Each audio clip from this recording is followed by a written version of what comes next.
Takes extra air when you win so many times with a short time period.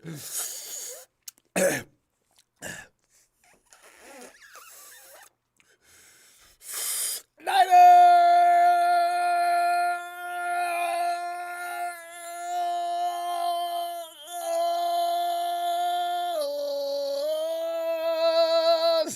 You know, you guys, as soon as I opened the chat, you guys are doing exactly what I was thinking. I said, and what was that? GD be like, what? Hey, Kevin Stewart, welcome back. I'm just saying, it's like I said, over the offseason, we took all their grief and all their BS for how long? As soon as that Super Bowl's over, they're all over our ass. All over us. How you like us now, boys? Listen, Hawks, tonight, I really do invite you to come and join us. You guys have been a part of what's been a good time for us here in Ninerville. And I really think you guys should have some say in what we talk about tonight. Because mainly we're going to be talking about you and how we've come to pretty much. Well, let me get right into it. The Seattle sweep is complete. The Niners sweep over the Hawks in this 2022 season was another example of how dominant San Francisco has been over the entire NFC West. Especially, well, Hawks, you know what I got to say? You guys did look a lot better than L.A. and for a hell of a lot sure better than the Cardinals. But your position is now subservient to the almighty Niners. Know your role. Say it, fam. And shut your mouth. Tonight we'll go to the phones for your take regarding another Niners win within a 4-day span.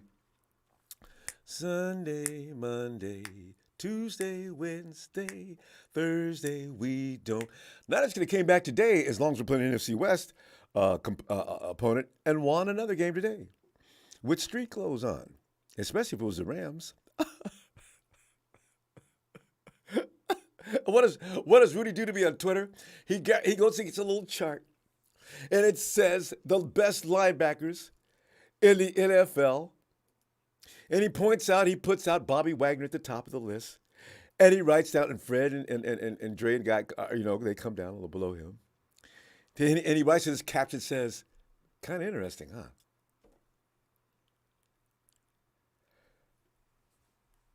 There you go. If you want to find him, he's the Ramelia on Twitter. Tonight we'll go to the phones for your take regarding another Niners win within 4 days span. And the Hawks never knew what hit them. Let's continue on this Niner party. Party ain't nothing but a Niner party. Party. Okay. I get over celebration. I can't stop celebrating. These are moments that if you can just freeze them and never leave these moments. You know what I mean? Is there anything more exciting and fun than this? Really, seriously, man. God. Even the Raider fans who I have to deal with on a weekly, almost daily basis, they haven't talked to me in 3 days. Well, they said one thing about they said a few things about the Hawks game, and that wasn't nobody. But I said, well, they wasn't nobody. I mean, y'all barely escaped in overtime. I can't wait to get the phones. Let me just review some of the things that jumped out at me during Shanahan's press conference. So, he starts off by saying, "All right, guys." From the game, Mooney is going to be in protocol. He has suffered a concussion, so he's in protocol. But the nice thing about it, he's got plenty of time to get well between now and next week because we got a mini bye here. And Ambry Thomas, ankle, he'll be day-to-day. Danny Gray with his hamstring, the MRIs were good, so he'll be day-to-day also, and that's what it is. See, for all those says, well, the reason why Danny Gray ain't out there because can't nobody throw to him. Well, you see, I knew that was a joke. Pretty much confirms it. Danny Gray is walking along the same path as Javon Kinlaw. But you know what? He'd better get better because he just really brings too much that will help this team. We don't need him to do nothing. But Danny, can you just run? Just clear out the middle of that damn field. He can't even do that for us. Okay, anyway. Question for Shannon was, how did Brock Purdy come out of the game with his injury? Shannon answered that. He came out well. I haven't seen him today, and I just talked to our trainer, and he said he came in feeling good, and he's feeling better today, actually, than he was earlier in the week, which is good. That means by this time next week, He ought to be back to. See, fam, when I read that, I said, "Word? He didn't feel well yesterday." Hawks. I know y'all are bragging because you probably did the best job defensively against the 49ers that anybody has in a while. But, I do wonder, though, had we had a little healthier quarterback, how he only made a couple of mistakes. Maybe he doesn't even make those mistakes. So it was good. He got out healthy and should be a lot better going to next game, unquote. Next question. You mentioned the other day that your hope was to get DL Javon Kinlaw in practice this week. Have you guys decided anything on that yet? Ken answered yes. As long as the rehab keeps going well, we expect to start his window up this week of practice. Fam, we got 3 more weeks to go. Would you have him out there? I think I'd wait at least 1 more week. Because if that knee's going to continue to act up, if he has borrowed time every time he comes off the field, he does need some work to get ready for the season. Okay, I said, well, that's a really tough call. Anyway, if you've had questions about Javon Kinlaw, like I have, all you wanted to know about Javon Kinlaw, but were afraid to ask, that's the beginning of that. After looking at the film, is another question. After looking at the film of Brock Purdy last night, how do you feel he handled all the pressure, and especially through his injury? Shannon said, just like I said last night, I mean, he was great in all aspects of it, made really good decisions. He really only had one bad one, which was a pretty good play by Quandre Diggs coming off the backside. I was so impressed with how he managed it on that noise, and that was his first time in that situation with all our emotions and stuff and having to do the silent count and things like that, getting in and out of the huddle. And I think we only had to use one timeout throughout the whole game, and he did a really impressive job, unquote. And you gotta. He baffles me still. Let's see if he continues to baffle us. He had a few moments, but not really. When he ran for that extra, Kyle pointed out when he ran for that extra point. I mean that third down, and he was just he's really hardcore competitor. He ran for that. And he was told before the game, listen, don't put yourself in any unnecessary situations because you're already, you're walking around here just hanging by a thread. Be careful. And he went out there, and Kyle says, when he slid, I got a little nervous, but I saw that he had the ball out front. See, he's thinking, come across the line, slide, but make sure that ball breaks the plane. First down, 49ers. Christian McCaffrey said he calls running back Jordan Mason, former New York Yankees pitcher Mariano Rivera, the legendary Mariano Rivera. Rivera came in the game with the Yankees up 2-1, and it's like 2 innings to go. Game's over. Is he comparing it to that Mariano Rivera? Like he's the closer. Is there something he needs to do to earn more carries during the game, or is Christian just too good to take off the field? And this is your question and mine, right? We're wondering. I'm yelling all game long. I'm screaming. If you're watching me during the game, I'm saying, Coach, you don't have to work Christian like he's a part of some kind of a slave crew. He's got backup. Let Jordan play. And, what was Kyle Shanahan's answer? No, we can give him more carries earlier in the game. We've mixed him in for a few in the weeks before. It was just tough in this game with how much we like Christian in the pass game. Also, and just the threat that he is on the field. But no, this time will come. We usually use everybody. Kyle. I'm so glad they called you out on that. I was saying all game long, I hope they asked Kyle about that in the press conference.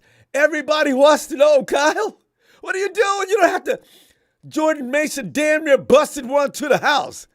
Is that enough proof for you to know you can alternate him a little bit more? Come on, Kyle. Next week, Black Clinch with 3 games to go. How do you plan to approach these next few games, just in terms of wrestling guys who are pushing hard to win as many as you can to get as many home playoff games as you can? And Kyle responded to that with, I think you have to be smart. I mean, you never just want to stop. You can't lose your edge. It's not something you can turn on and off. At the same time, you do need to be smart. It's very important to get home games, so we'll do everything we can to do that. But by no means at the expense of risking someone that we shouldn't be doing. With players still walking around there that shouldn't be playing at 3 minutes to go and running people with halftime leads of 21. Kyle, these are the questions that people ask you because you be scaring everybody. Everybody who's watching is sitting in horror sometimes. Kyle, what are you doing, man? I mean, we know you're a genius, man. We love your offense. We love how George Kittle and people running around out there butt naked. Nobody's around them or anything else. But Kyle, there are some things you can actually improve on. We just want to say this could be maybe something. John Lynch, I blame you. You're sitting there watching. You probably represent a lot of what we're thinking as fans, You could talk to John. He'll listen to you. Boy. Anyway, hey, fam, we can continue from yesterday, like Brock Purdy performance, Week 15 offensive execution, Shanahan's game plan, and game call evaluations. If you didn't get in yesterday, because we had to cut it short after the game because we can't go too long because it's late night to begin with. Offensive, and we missed Bam and Boom because they had to go to bed waiting on us. So, it's like that. But, normally after games we got to do that. So today you can go a little bit longer.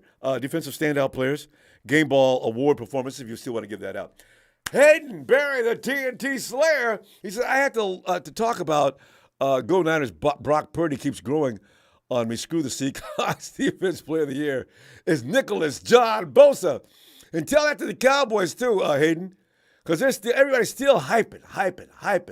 I like Micah, but let's not act like there's nobody else out there that's competing with him. Cowboy fans, man. And it's not only Cowboy fans. It's networks as well, Micah. And they're still defending Brock Purdy in some circles. I mean, not Brock Purdy, but Dak Prescott. I said, Dak is, they're running the ball a lot now, like everybody used to complain about. Well, they run the ball to hide Jimmy. Well, okay, and people will talk about, Dak's way better than Jimmy. Yeah, he's this, he's all that. He's getting paid $40 million. Oh! Dak, boy, I knew it. Give him that, take away that offensive line, and all of a sudden, he's like everybody else. And the after-game show, did you see Kittle's shirt? He also said that Brock wasn't really doing anything special or different. Brock said, shut up, Champagne. I didn't see that. They're a fun group, The 49ers are hilarious, especially George. But George is a sticky. I love it. Brock's out there working his ass off. And George comes in. George making jokes. He had to stop making jokes. See him on to his press conference. God. Love that guy, man. Did you see by the way, Papa, I did see Nick, when Nick said, normally I didn't see, I didn't notice that he got rid of the ball. Normally when I go down, when I take a quarterback down, I'm usually good at getting off of it, but I guess, so it was a good call. He didn't mean it, Pop. No, he didn't. And Nick, we got you back. That was a bull crap call. Oh, Clarence. Come on in, Clarence. Ronbo. Clarence, we're still enjoying yesterday's Niner party. Clarence, we're still celebrating last Sunday's party. We're just partying around here, boy. Woo! But go ahead, Clarence. Give me some, man. If you didn't make it yesterday, you can give out your performances, grades, and some of the things that jumped out at you. According to the questions we all wondered about with Kyle Shanahan is Jordan Mason, lack of play, Javon Kinlaw to come back this year, all that stuff. You're on, fam. Go right ahead. All right. Let's see here. First things first. Game balls from last night. Defensively, other than the standards. I know, right? That's a good way to call it. The standards. And Fred Warner, usually. And Fred Warner, yep, exactly. Mooney Ward, locking down Metcalf all night long. Mm-hmm. 2 catches for like 34 yards. Mm-hmm. Huge way to, take him out. And I didn't hear from Lockett hardly all night long.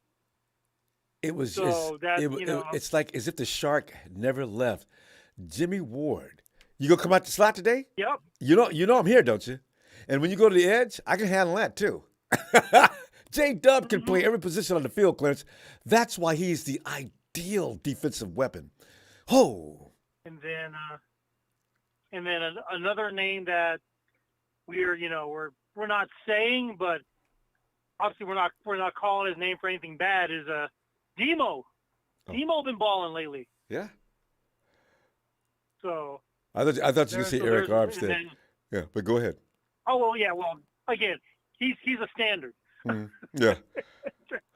He's a standard. But you're right And about Kinlaw Demo. I comes back I next week. wholeheartedly agree with that. Demo is getting better every week. Every week. Mhm. And basically took Ambry's spot away, but Ambry's been hurt, so Well, conveniently, I think he got because he was hurt. He wasn't hurt before he went into the game yesterday. Ambry Thomas needs to shrink. He's got more talent than that, Clarence. I don't know what's going on with him. Last year he was good, and this year, oh my ankle. What's wrong with your ankle? You haven't played but one play. I know, but it just started hurting all of a sudden, Coach. Yeah. Oh, Ambry. Maybe he is hurt. And then offensively, hey, again, Purdy, Kittle making his presence felt. Do you feel that once Purdy throws a ball to Kittle, then that offense just all of a sudden starts to roll? Yeah. Get it? It's just all of a sudden it's like, oh, get the ball to Kittle, then all of a sudden that the offense just starts to click. Listen, fam, the combination of Kittle and McCaffrey, that's just terrible. I feel sorry for defenses that have to play that. If one doesn't key the other, and then when Debo comes back, Clarence, I got a feeling the 49ers are the last team anybody wants to see in the playoffs first. They're scary. When Debo gets back, I mean, that's terrible. Oh yeah, it's good. And and that's, but it did. The reason why people don't want to see the 49ers is that defense. And that, but see, that's the thing. The defense is it's understood around the league. Oh man, dealing with that defense, we got to come up with some stuff. Now, the 49ers are capable of probably putting up usually around 30. I think that the Hawks did a good job against us.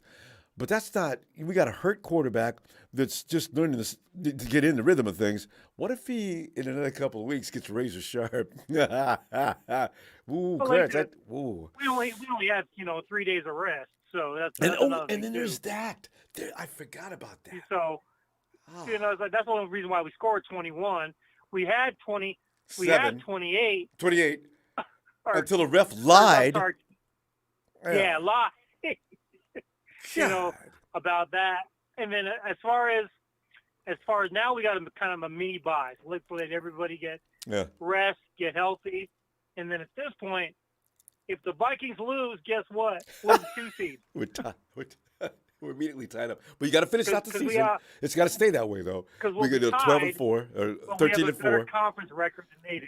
Mm-hmm. So, Clarence, have you entertained the thought that we could actually go 13-4? There's nothing left that could really beat the 49ers if the 49ers are going to play the game that they can play now. There's no Cardinals, no. Yeah, well, we could run the table and win the last 3 games against Washington. That's the best defense we're going to see. Vegas.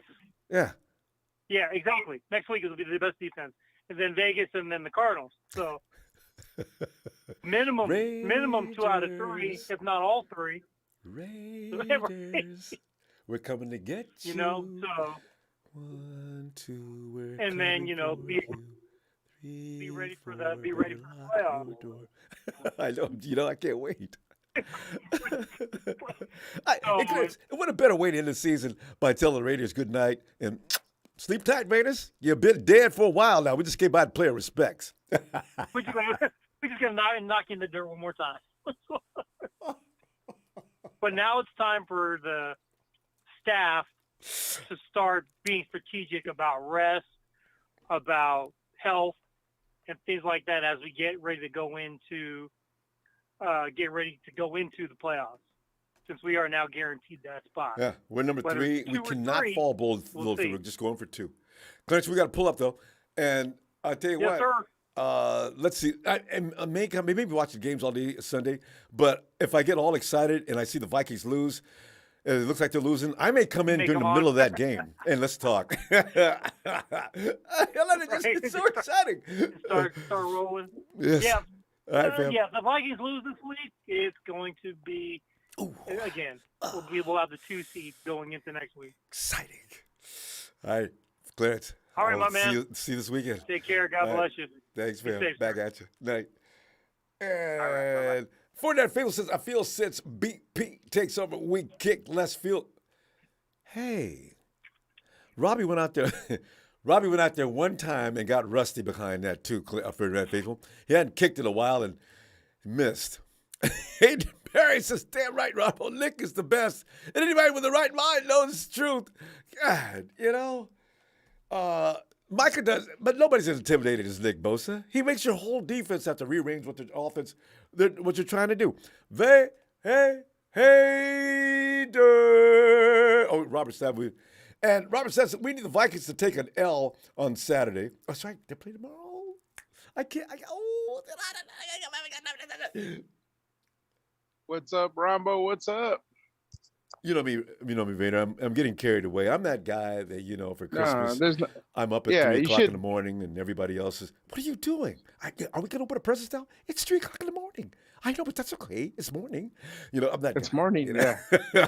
Same here, man. Same here. Again, I'm jazzed about our win yesterday. It's fantastic, man. I can't say enough. Our defense is just monster, brother. It's just monster. God, and even the rotation. Are you kidding me? It's like, wow, with the guys that go down, it doesn't look different, and we're still rotating enough players in and out. I mean, I can't say enough about Warner and Greenlaw. Wow, dude, it's like wow. Look at their backup guy, Aziz Al-Shar. Yeah, exactly. Foles. These guys know what they're doing. We got Curtis Robinson. Oh yeah. And then Burks, dude. I mean, wow. We got Lenore making interceptions. Are you kidding me? Wait. Hey, Rudy, you see, we're talking about a number of linebackers while you're talking about Bobby. See, Bobby, exactly. Bobby's doing a lot of work out there because you don't have anybody else in your defense that's out there that came to work. Bobby's the only guy. So you see, I feel sorry for Bobby Wagner. Meantime, Rudy, feel envious of the might in San Francisco. I'm sorry, baby. Go ahead and let Rudy know. Absolutely, especially how dangerous we are. I mean, then we got Jackson. He did a wonderful job yesterday too. He got in there. Gosh, dude, DeMarco. I mean, dude, he's got this defensive team just dialed in. We're freaking scary, bro. We're a scary team. And Vader Big Show wants to send his message. Please give all my love to my brother from another mother, Vader. Oh, absolutely, Big Show. You know me, brother. I had to eat crow the first. Me and Ronbo had to eat crow when we're talking about Warner, brother. But I know you were dead on, man. And he's just making the surrounding cast look a lot better, man. That was just a hellacious. I can't say enough about defense, brother. I love our defense. I wish we could stay this age and just create a dynasty for the next 10 years where people get sick of the Niners just winning the Super Bowl. But hey Vader, but you know what? On that, the 49ers could continue, it looks like, to build that defense. So, almost definitely. They're going to keep them young. This defense has got a potential next solid 3 years left. Fred, all those guys are pretty young. Nick's just going to sign his rookie. 3 more years, the NFC West has a deal with pure hell. Absolutely. And then just the speed coming off the edge is getting better. It's funny, man, because you hear these sportscasters and stuff making their announcements or whatever. Stephen A had me laughing when he was talking about the Dolphins. 2 of this, 2 of that, 2 is gonna do this, and at the end, who are you going for? Oh, Niners gonna whip the crap out of them. I'm by 40 points. And dude, what are you talking? You just gave all this praise to it, bro. Now you're saying it's true, man. Daniel Orlovsky. Did you say put Daniel Orlovsky on the camera on the screen? I just want to see his face when I tell him this. It's and then you start hearing the other announcers the same way. They talk about the other team. They talked about Tampa Bay. Oh no, Niners going to win this by 27 points. What are you, dude? What the heck? I mean, they're seeing what we're seeing, and they know, man. They know. Hey, it's just all of them gonna have to put their foot in their mouth, and then they get called on it later on. And then you look like Daniel Orlovsky sitting up there with them cheap suits on. And there you go. And the guy who puts his wife on economy class to fly. Orlovsky's. Right. He sets himself up. Stephen A just eats him up, and he says the wrong thing almost every week. every week. Oh, most definitely. And then they were talking about well, what about Kansas City? What Kansas City did? And DeMarco, when he came out and he gave his, if I was the coach, I'd be like, hey, dude, we got a lot of players hurt, stuff like that. DeMarco says, no, man, we dropped the ball, we didn't play well, and we got a whooping from Kansas City. Everybody else now they're using the thing. Well, when they played Kansas City the first time, they didn't have all their players. Now I'm hearing it. So I'm like, dude, come on, man. Exactly. I want to play Kansas City now. Yeah, I do too. Let's play Kansas City now. Let's see what happens. See if he's gonna run around like that. And all the other things they were doing. Tavares, he was just coming off a pull hammy. Nick was just coming off a pull hammy. Probably shouldn't have been playing. I think Jimmy Ward was not there. It was just they just weren't ready for prime time contests like that day. They are now. Let's play, exactly. KC. Exactly, man. Yeah, and Ward, man, the way he was locking down Metcalf yesterday, pissed him off too. Come on, he would have locked down. What's his name? The other cat from Kansas City, the same way. So it's dude. Well, know what? He would have one person to throw to, and we would have just lit him up, and that would have been Kelsey, bro. Yeah, that's would have been the game, and they would have scored 3 points. And I think Fred Warner and company need to get their head together on Kelsey. But yeah, fam, absolutely. we're gonna run out of time. Listen, I'm telling you, I just ball games. Right, yeah. I just wanted to. We got so many days of rest, and we got so many times you're gonna come back, and we got to talk. I just wanted to stick with the defense, and again, DeMarco, I'm throwing a petition. You may not leave due to the order of the empire. You must stay. Hopefully they don't get, we don't get rid of him, man. Hopefully he stays. Fully agree. Absolutely. But again, shout out to Big Show, TNT, and the rest of the Niner Empire. And we are NFC West champs, baby. And here we come, Super Bowl. Let me go on Radio Ronbo Sports. And you have a lovely evening. You too, fam. Always great to have you, baby. Have a great evening. And Hayden also says public enemy number 3, Rudy. Be careful. I'm watching. And Rudy, you and your crew can come on in. You know that. hey, Bill. Oh, it's exciting, man. It Number one, I'm not Nostradamus. I read some of those comments when I got off. Oh, what? Yeah, somebody tried to call me. I'm trying to be Nostradamus. All that. I was predicting anything. I was stating that if this is the scenario that happens, this is what puts us in the first place. This is what's got to happen to give us first place. So depending on how it goes down and if Philly can continue their win streak, which possibly that might happen, possibly it might not. I've seen number 1 seeds go to fall from being number 1. Oh yeah, it's like they wear themselves out, and when they get to the playoffs, they're out of gas. We've seen that a number of times. I mean, so many times. Right. Well, I've seen the number 1 seeds fall towards the end. I mean, even we did it back in the 90s. I mean, you remember that? Yeah, but because at some point you're mentally you start to take things for granted a lot. Your routine, your workout routine, some of the things that you do during the course of the game. You're not mentally into it as you were like in game 1 through 5 when you're all excited about being out on the field. It wanes. Yeah, they're human. It's the coach that has to keep them fired up, though. I mean, we're acting like this is like a lock for Philly. It's not really a lock for Philly. Days could happen. It's just that any given Sunday, something could happen that would cause them to fall, which, I don't see them being that strong. They're not that strong. Well, let's not. Bill, they are. You know what? They're the most complete offensively and defensively team. Possibly, it's an argument you can be made for that. But you know what? It's football. How many times have we seen the best team get their butt? Buffalo is the best example this year, Bill. Buffalo goes out there and gets beat by people that have no business beating. How did the Vikings beat the Bills? How in the hell did the Bills lose to the Vikings? See, And the Bills lost to another team. My point- They're that biggest example of you guys are supposed to be just running over people. What are you doing? You know? You're stating the facts of what I was saying. Any given Sunday, they could end up falling. You got to have heart. You can be a complete team, but at the end of the day, if you lack heart to get to the final dance, you could do good in the regular season. Look at Dallas. I mean, they were pounded many years ago in the regular season. They were just doing fantastic. And what did they do in the first game? Focus.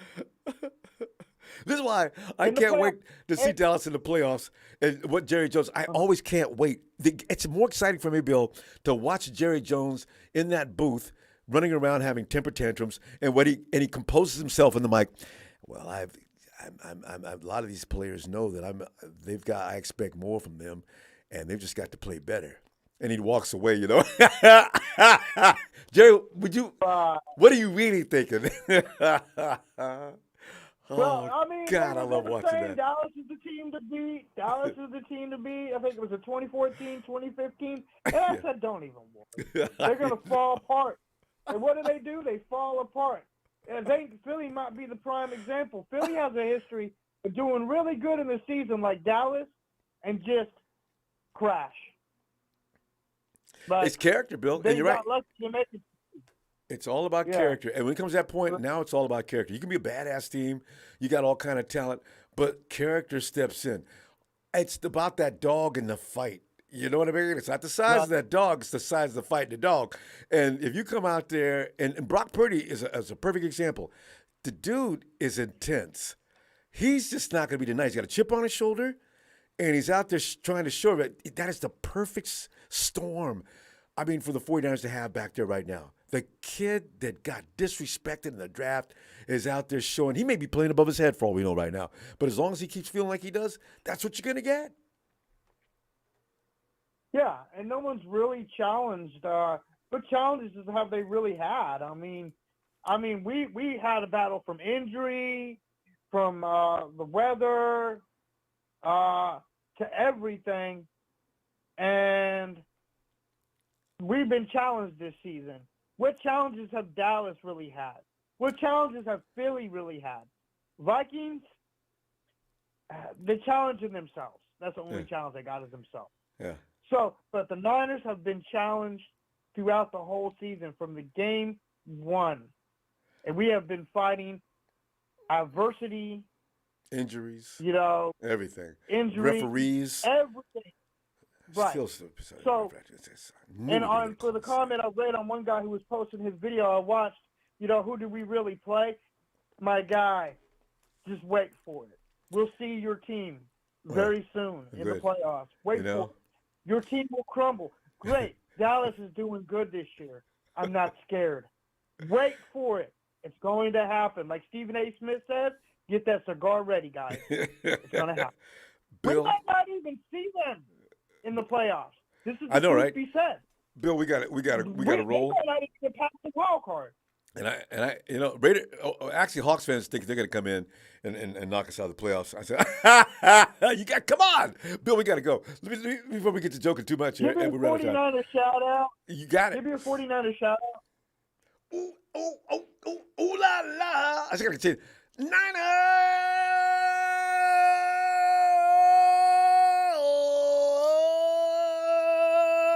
Big Bill. I'll see you this weekend, possibly, if you got time. All right. Bye. Bye, Bill. And Mr. Block Ice. So, Block, you guys do deliveries? He says, let's don't get relaxed. Go for the task at hand. Minnesota plays the Colts. Yeah, I know, right? Let's stay healthy and keep playing hard. Run Mason more, please, Kyle. Go Niners. Ooh la la. Ooh la la. Addiction to action. Ben wants to join the 49ers. Ronbo Brady's wants to. Listen, guys, I got to tell you, we've got young talents. Let Tom ride off into the sunset. And you guys need to understand one thing. Tom is not compatible with Kyle Shanahan. If you're going to get Tom, you got to get rid of Kyle. And that's pretty much it. Because Kyle's not going to have to. I understand Tom's was running his own practices. He's doing a Kyrie Irving. behind the coach's back. Listen, I know he's been great. He's going to be 46 next year. You're going to tell me you're going to get rid of one of our youngsters to let Kyle? I don't agree with Not a Tom Brady. chance. You know, let Tom just relax and go where he's going to do something. It's over. You know, it really is. Yeah. Hey, it's chill. Phil. Come on in, Phil. Hey, Ronbo. Not a chance on Brady. I know, right? I mean, we've got two quarterbacks under a rookie contract for the next 3 years that both can play. Mm-hmm. So, you know, we've got a quarterback we want contract. we want Shanahan's offense to continue. That's why you got guys running around out there open and free. You don't need Tom. You just need to stay consistent. We don't need a $30 million contract. We don't. We've got two kids that can play that are going to battle it out next year. And, you know, and we got them both under rookie contracts. So for the next 3 years, no. We got to sign Nick Bosa. And Phil, I think I read somewhere where Tom made it clear he wasn't coming to San Francisco. I saw that right after the Packers, after the game a couple of days ago. Don't even discuss that. It's not even in the issue. We got our quarterback room set for the next 3 years. Easy. So I do want to talk about, you know, people are saying Kinlaw, we need Kinlaw right now. We need him to be healthy for the playoffs and be able to play because he makes a difference. And we've had so many injuries at that nose tackle position. That he is definitely. If we had Kinlaw, if we have a Kinlaw that can play like Kinlaw, our defensive line is just going to be killer. I mean, our defense can even get better. Oh, yeah. Can you imagine that? Kinlaw. Jesus. So, I mean, you know, let's just hope Kinlaw comes out. He's got a 21-day practice window off the IR, which the Niners don't have to put him on the 53. They're going to just work him out so we can work out with the team. And then they're going to bring him in probably for that last game against Arizona just to give him some playing time. I heard about that. And then let's go into the playoffs with a full roster. And we'll probably see Elijah Mitchell play in that last game. We're going to see got to get him ready. Givens come back, which will help solidify, you know, the nose tackle position. We'll probably see Jimmy be the backup. And, so we've got those guys coming back. It's going to make us even stronger. So, you know, Washington's our only that's the best defense we'll see. Tough game of the three that we got left. But no, we need Kinlaw. We need Elijah Mitchell, and they're not. Let's put it this way: they ran McCaffrey and played McCaffrey a lot last night. What was it? 28 carries? That wasn't. Well, I mean, who are you going to put in? It's a division rival that you got your boot on their throat. You'll want to kill them and end it and give them no hope. Phil, I agree, but what I think, and from what I've seen from Jordan Mason, I think that game could have been a little easier for everybody had you ran him at least a little bit more. Yeah, if he got 15 carries in that game, I think it would have been fine. You know, he doesn't put too much trust in rookies, and if he has a veteran there that I know, you know, I mean, I don't blame him because McCaffrey is such a special player. Oh yeah, he really is. I mean that play with Tittle over the middle, McCaffrey was the one that was out there. That's true. Sold it. They went crashing down on McCaffrey. So I've got that on a loop. Same thing. God, I love that play. I have not seen anything from the 49ers. I don't know how long. I can't remember a play that I got that excited about and how they pulled that off. Phil, that was just one gorgeous play. My God, that was fun. You know, and the other X factor that we've got going into the playoffs, we've got the best coaches. Yeah. So they'll all be leaving at the end of the year. No, they won't. But I think Well, you know, D'Amico because Ryans is they're gonna probably cherry gone. pick us. I don't understand why Kyle. Kyle, just say no this year. Kyle's such a nice guy. He tells these guys when they sign up, so your chances of Yeah, because leaving here it's for a a good job promotion. are pretty big. So, oh man. Yeah. No, I hope D'Amico stays, but if he goes, we get 2 third-round picks. So That's true, but are they going to be you know, worth it? that's how we D'Amico Ryan's we defense. keep adding them up. Yeah. So Phil, where's Fangio? anyway, Somebody said Fangio's not going to be available. why? He's not coaching right now.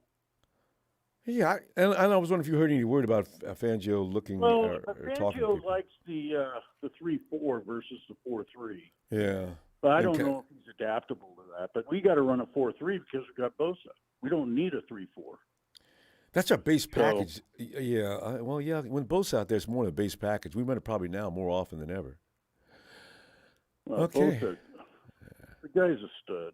I mean, he is He's a such a brilliant good player. guy, though. I think he might be able to run the 4-3. I don't know if he'd be doing it up as well as some other people around the league, but that's not neither here nor there yet. So we'll see. But you know, Ronbo, I'm ecstatic now. I mean, I think we've got a good chance. You know, Philly hasn't had an injury all year. They had one player hurt. I think it was their nose tackle. Right. And that's why they got Dominic Sue. Huh. They haven't had any injuries. God, So we fought who through the does injuries, that? and now we're going to get healthy, and we're going to be fresh in many ways Yeah. coming down into the playoffs. So I'll take my chances. All right, so you and me both. I And, can't wait. You know, we got the Minnesota game to watch tomorrow morning, and that's the only game other than Washington on Sunday night. And that's another thing. Washington plays at home Sunday night, and then they got to fly all the way out here and play Saturday. Phil, we got to go, Phil. All right, Ronbo. Let's see you sometime in the course of the weekend. All right, fam. Appreciate you. All right, man. Talk to you later. All right. Bye. Bye, Phil. Is that a Saturday game with Washington? Yeah, a lot of games get shifted to Saturday this time of year, don't they? Forgot about that. All right. Oh, Alex. Yo, Ronbo, what's going on, man? Alex, man, we're just sitting back here and enjoying what's taking place here, unfolding on this year. And Alex, you anything you want to add, Alex, to yesterday's victory Thursday? Some of the points that I made earlier about Javon Kinlaw and why is it not that we're not seeing Jordan Mason play a little bit more, and and your own opinion. Kyle is spending his opinion on Brock Purdy, and he's giving him lots, just raining all kind of praises on him. What are you thinking? Man, I feel like Kyle should play Jordan Mason more instead of running Christian McCaffrey to death, you know? Mm-hmm. Every time Christian McCaffrey, runs the ball, I hold my breath because, you know, that player is so, he has no history of being hurt, you know? Yeah, scares me too. And you know, even though he's not gonna, even if we wish Jordan Mason more carries, McCaffrey's still gonna have to get some carries. But like you're saying, can we make it a few less? You know, God. Yeah, at least 5, 6 less, you know? Yes, Winner, by on about the 10 or first time, 15. You know, Mason runs the ball, you know? Yeah. You can, because I can put McCaffrey in the slot. He could be a receiver. You know, he was a receiver when he got that touchdown last week against the Bucs. He doesn't always have to be running between tackles. God, that freaks me out. Oh, yeah, McCaffrey. Yeah. It's very hard to get a play like McCaffrey, very versatile, and Impossible. he can basically do anything, you know? Yeah. On the offensive side. He could throw up, he can even play quarterback, Ronbo. We've seen it. I know, right? Against the Rams, Nice, remember? nice Yeah, spin. Nice tight Yeah. spiral. Whoa. Yeah. Yeah, Ronbo, I got a question, though, Ronbo. Go ahead. Who's got it better than us? Nobody. I like answering that question. Oh, yeah. So, Brock played really good in a hostile situation. You know, we also hate the Seahawks and they hate us. Mhm. So there's There's no misunderstanding. yeah. So, who else played good? And man, I'll be up for hours. Everybody played good. I'm not disappointed with nobody on the team.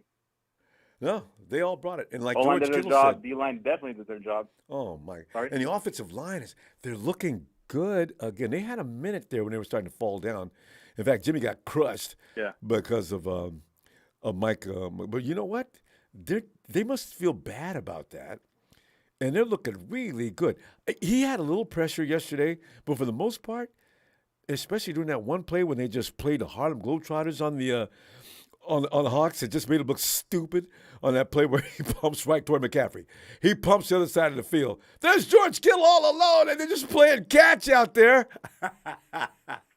Oh, God, that was one pretty play. Woo! God, that was lovely. Yeah, I couldn't believe it, man. Like, Brock, he fooled me twice, actually, and I'm not even in the game, you know? Yeah, I tell you, man. Yeah. Because he sold that fake really well. But the guys he was throwing to was key. McCaffrey. Of course the defense is going to come crashing down on him. You don't want him to get started. Who was on the other side of that threat? He threw to another receiver on the other side. And then finally there's George floating. Boom! Breaks hard toward the middle. Boom! Hits him perfect. Oh, my. Look at. I've watched that play. I've already watched it 100 times. I know. I'm probably going to watch it 100 more. God, that was pretty. Yeah, me too. I was watching it all day today. Ooh. The highlights. Yeah. Yeah. Damn. Ah. So, you know. Yeah, Ronbo. If like the key is like if all the players stay healthy, Ronbo, we can win the Super Bowl. There's no doubt. Like I'm not scared of any of the team. I'm not scared of the Eagles, the Chiefs, Agreed. the Bills. Agreed. Like if Rombo's like only us could we could sabotage our season, Ronbo. Like if nobody gets hurt, we're winning the bowl this year, Ronbo. I agree.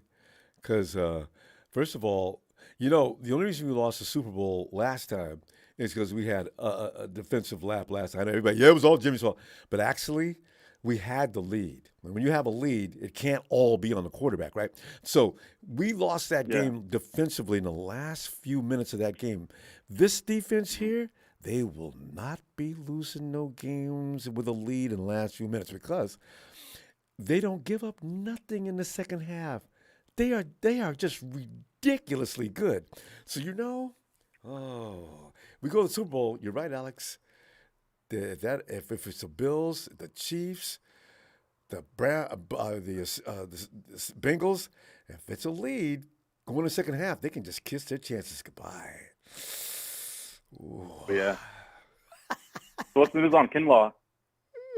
I know, right? Is he coming back next week or? They're gonna get him out there, start working him out, and hopefully that knee doesn't swell up. I think it just keeps swelling up. He just can't get back out there on it. So if he can stay healthy, I don't know. We'll see. We need him. Yeah, which other players are missing on injury reserve? Elijah Mitchell's going to come back before the playoffs, right? Yeah. Or yeah. Elijah Mitchell. There's 2 spots left, right? Yeah, Mitchell and Kinlaw, most likely. Mm-hmm. So. Yeah, because Eman's out for the season, right? Yeah. Oh yeah, he's out for the season. Yeah. Yeah, he tore his ACL in Carolina, right? Yeah. Yeah. So you know he's out. Yeah, he's not coming back. Yeah. He said it's an ACL. Anyway, all right, fam. I'll look for you maybe this weekend. I get too excited about it. If the Vikings lose tomorrow, otherwise we'll watch games all Sunday. All right, Alex. Good to hear from you. All right, Ronbo. Good night. Night, fam. That's the production. Right. Thanks, fam. Bye.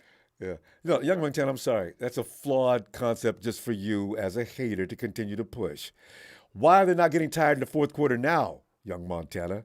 Please give it a rest. Hey, Tony. Ooh. Mr. Black Eye says, oh, yeah. Gold needs to get his FGs together. Robbie has to do that every now and then. Because normally, you know when he walks on the field, it's over, right? So, you know, it's a very strange thing with him. Tony! Tony's imitating some of the guys we get. And actually, Tony, he breathes in rhythm. No! Tony! Ronbo. Tony. You got me again. I know, right? Yeah, we actually did get Tony one time. You know, Tony's working hard now. He's got contractors running around his house and everything. They're probably wearing him out because they don't know what they're doing. I can see Tony now half the time walking around. Now, here, let me handle this. Listen, can you go over there and handle that? And how much am I paying you guys an hour? Tony, listen, we're pretty much going over like some of the things that happened yesterday still. And also some of the questions Kyle Shanahan addressed during his press conference today, like the question we were asking about, Kyle, is there any way that Jordan Mason can get more? It's just Christian McCaffrey just that good that Jordan and Kyle? No. We've been getting him in down to the Fuchs. We get him in. We give everybody a shot. Kyle got caught with egg on his face. I was hoping that somebody would ask him, and they sure did. Everybody's wondering about that. and Javon Kinlaw's they're opening up his practice window now. So, yeah. Yeah, I said yesterday, he came on for what, 30 seconds, and he almost scored a touchdown, made him look like an idiot. I mean, because that's what the Hawks are having trouble with, probably big physical backs. And Jordan Mason, that's on his business card. Big physical back, Come on, Kyle. From the way he was talking, Ronbo, I got a sneaky suspicion that they drew up the playbook a little bit different because Purdy was playing injured. Yeah. So they didn't have as many different types of throws and things that he normally seen. We've normally seen with. How many throws did he throw yesterday? Just a good point, Tony. How many? Because you would think if Kyle's going to protect that kid, he'd run the ball a little bit more, and he kind of did. I think that's it. I think that's it. Yeah. So he didn't say nothing until the press conference. He was hoping nobody would ask. What I read into it was that they drew up a different playbook for the day to protect Purdy from getting even more injured. So I suppose that was good of him. Because I thought, why is this kid playing different during the game? I was watching the game. And I thought, there's something funny, fishy going on here. Then I heard him in a press conference. I went, God. He was a little uncomfortable. And that's what makes that gutsy play. When he ran for that first down and extended his arm over the first down marker, if he would have took a shot, because you know how guys like to bounce on your quarterback as he's going down, he might have been taken out of that game. We had one quarterback. I don't know if Johnson was if he was ready to play. So. Well, first-round pick or not first-round pick, Ronbo, I hope that was the question. Trey can play as good as this guy next year. Otherwise, he's in deep shit. Okay, you know what? That's going to be a conversation that is going to be – the media's going to go buck wild on that. Trey hasn't had any training since he came to San Francisco other than watching. He got hurt his first year as a rookie. He's hurt all this year. You've seen what Brock Purdy's capable of doing. Now, do you just tell Brock, sit down? I don't think Kyle's going to do it. He's going to get comfortable with it. He's going to get comfortable with it. You can tell him to sit down. Yeah. For how long? The question is, how long can you keep him sitting down if this first-round pick young kid isn't playing as well as Brock is, and then in the back of your mind as a coach, you're saying to yourself, all right, we spent 3 first-round picks on this kid, but the other kid will blow him out of the water. So you can't. What am I supposed to do now? Coney, that's what I'm trying to tell you. You can't go against the facts. Unless Trey can come and beat him out, you got to go with the one that can win it for you. This is a professional thing here. I granted you gave up all those picks, but he's got to beat Brock out. He's got to do it. That's what I'm saying, Ronbo. He might give Trey the chance at the beginning of the season and start Trey, but game it's different when you're throwing the ball around the backyard during training and practice, and it's different when you see a person on game day. Yeah, that's when the shit hits the fan. You know what I mean? Game day, not at practice. And I know people are going to say going up against the best defense in the world at practice, but practice is practice. No one's hitting you. There's no lunatics coming through the line and smacking you around. Yep. Game day. You got to think quickly in order to make a play.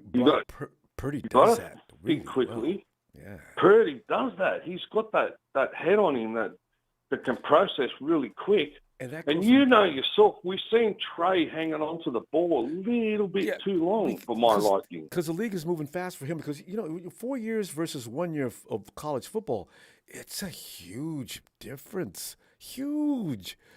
So what we're seeing is to be expected, actually. I mean, Carl's going to have a dilemma on his hands there, the way I see it. Well, yeah.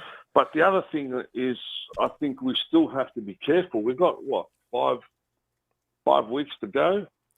Well, we got 3 games before the playoffs. Yeah. Or 3 games left, we got whatever 3 games. it is. We got 3 games to play. And I'm not sure if there's going to be a recess between first-round playoffs are going to get started. I'm not sure when. Yeah. Because these teams that can't make it, they love to play spoiler. I know, right? They hang loose. They got nothing to lose. They got nothing to lose, and they can injure you. They can do some bad shit to you that's not expected. So we've still got to be on our toes. They got it. And Kyle's got to play smart. If they got anybody's expendable on this team, let them play ahead of the blue chippers.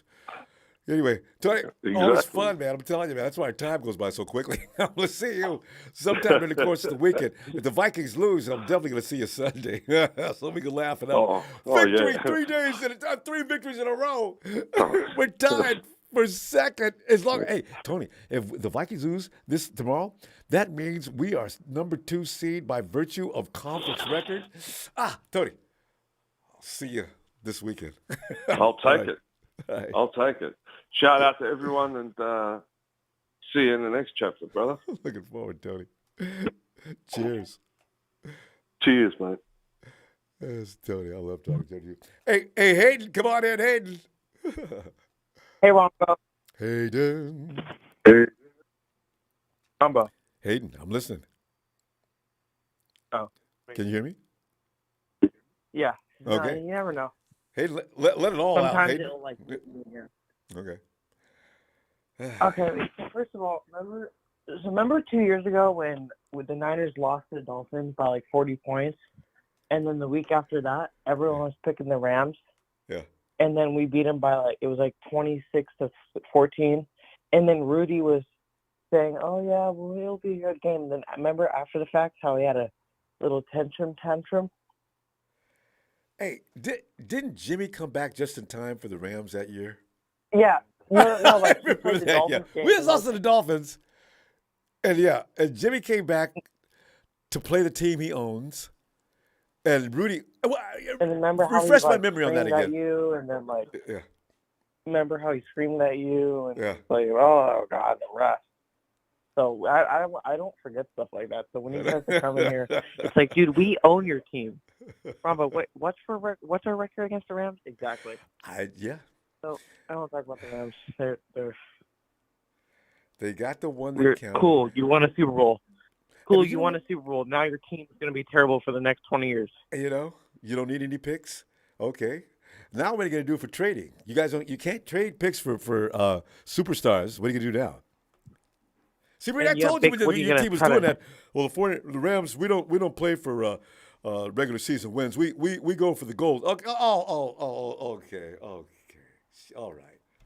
So he shot me down for a moment, but now look. Like all these Seahawks fans are like, just wait till next year. Oh, see, now we're gonna beat you every year because you don't have Russell. That's just the truth. Unless you get it is. Okay, it is. I know Russell Wilson owns us. I get that. Not the Seahawks, because this year proved it. The 1 year they don't have Russell, we somehow just beat them both times. Just coincidence? No, not. And both resounding wins. Well, yesterday got a little shaky toward the end, but the first one was just ridiculous beating. When Seattle scored, I was like, here we go. In Seattle, that's a plus for them. Playing them in their place is really tough. Everybody has a tough time with them in there. I know, and then when Purdy. And why did Pete Carroll challenge that 3rd and 1, by the way? I never talked about that. And lost. It's like, okay, I get his knee was down, but then he reached for it. So it's like there's no – I don't get it. But that's the stuff I like about Purdy that, I'm going to be honest, Jimmy can't do. Like, Jimmy that would have been sketch.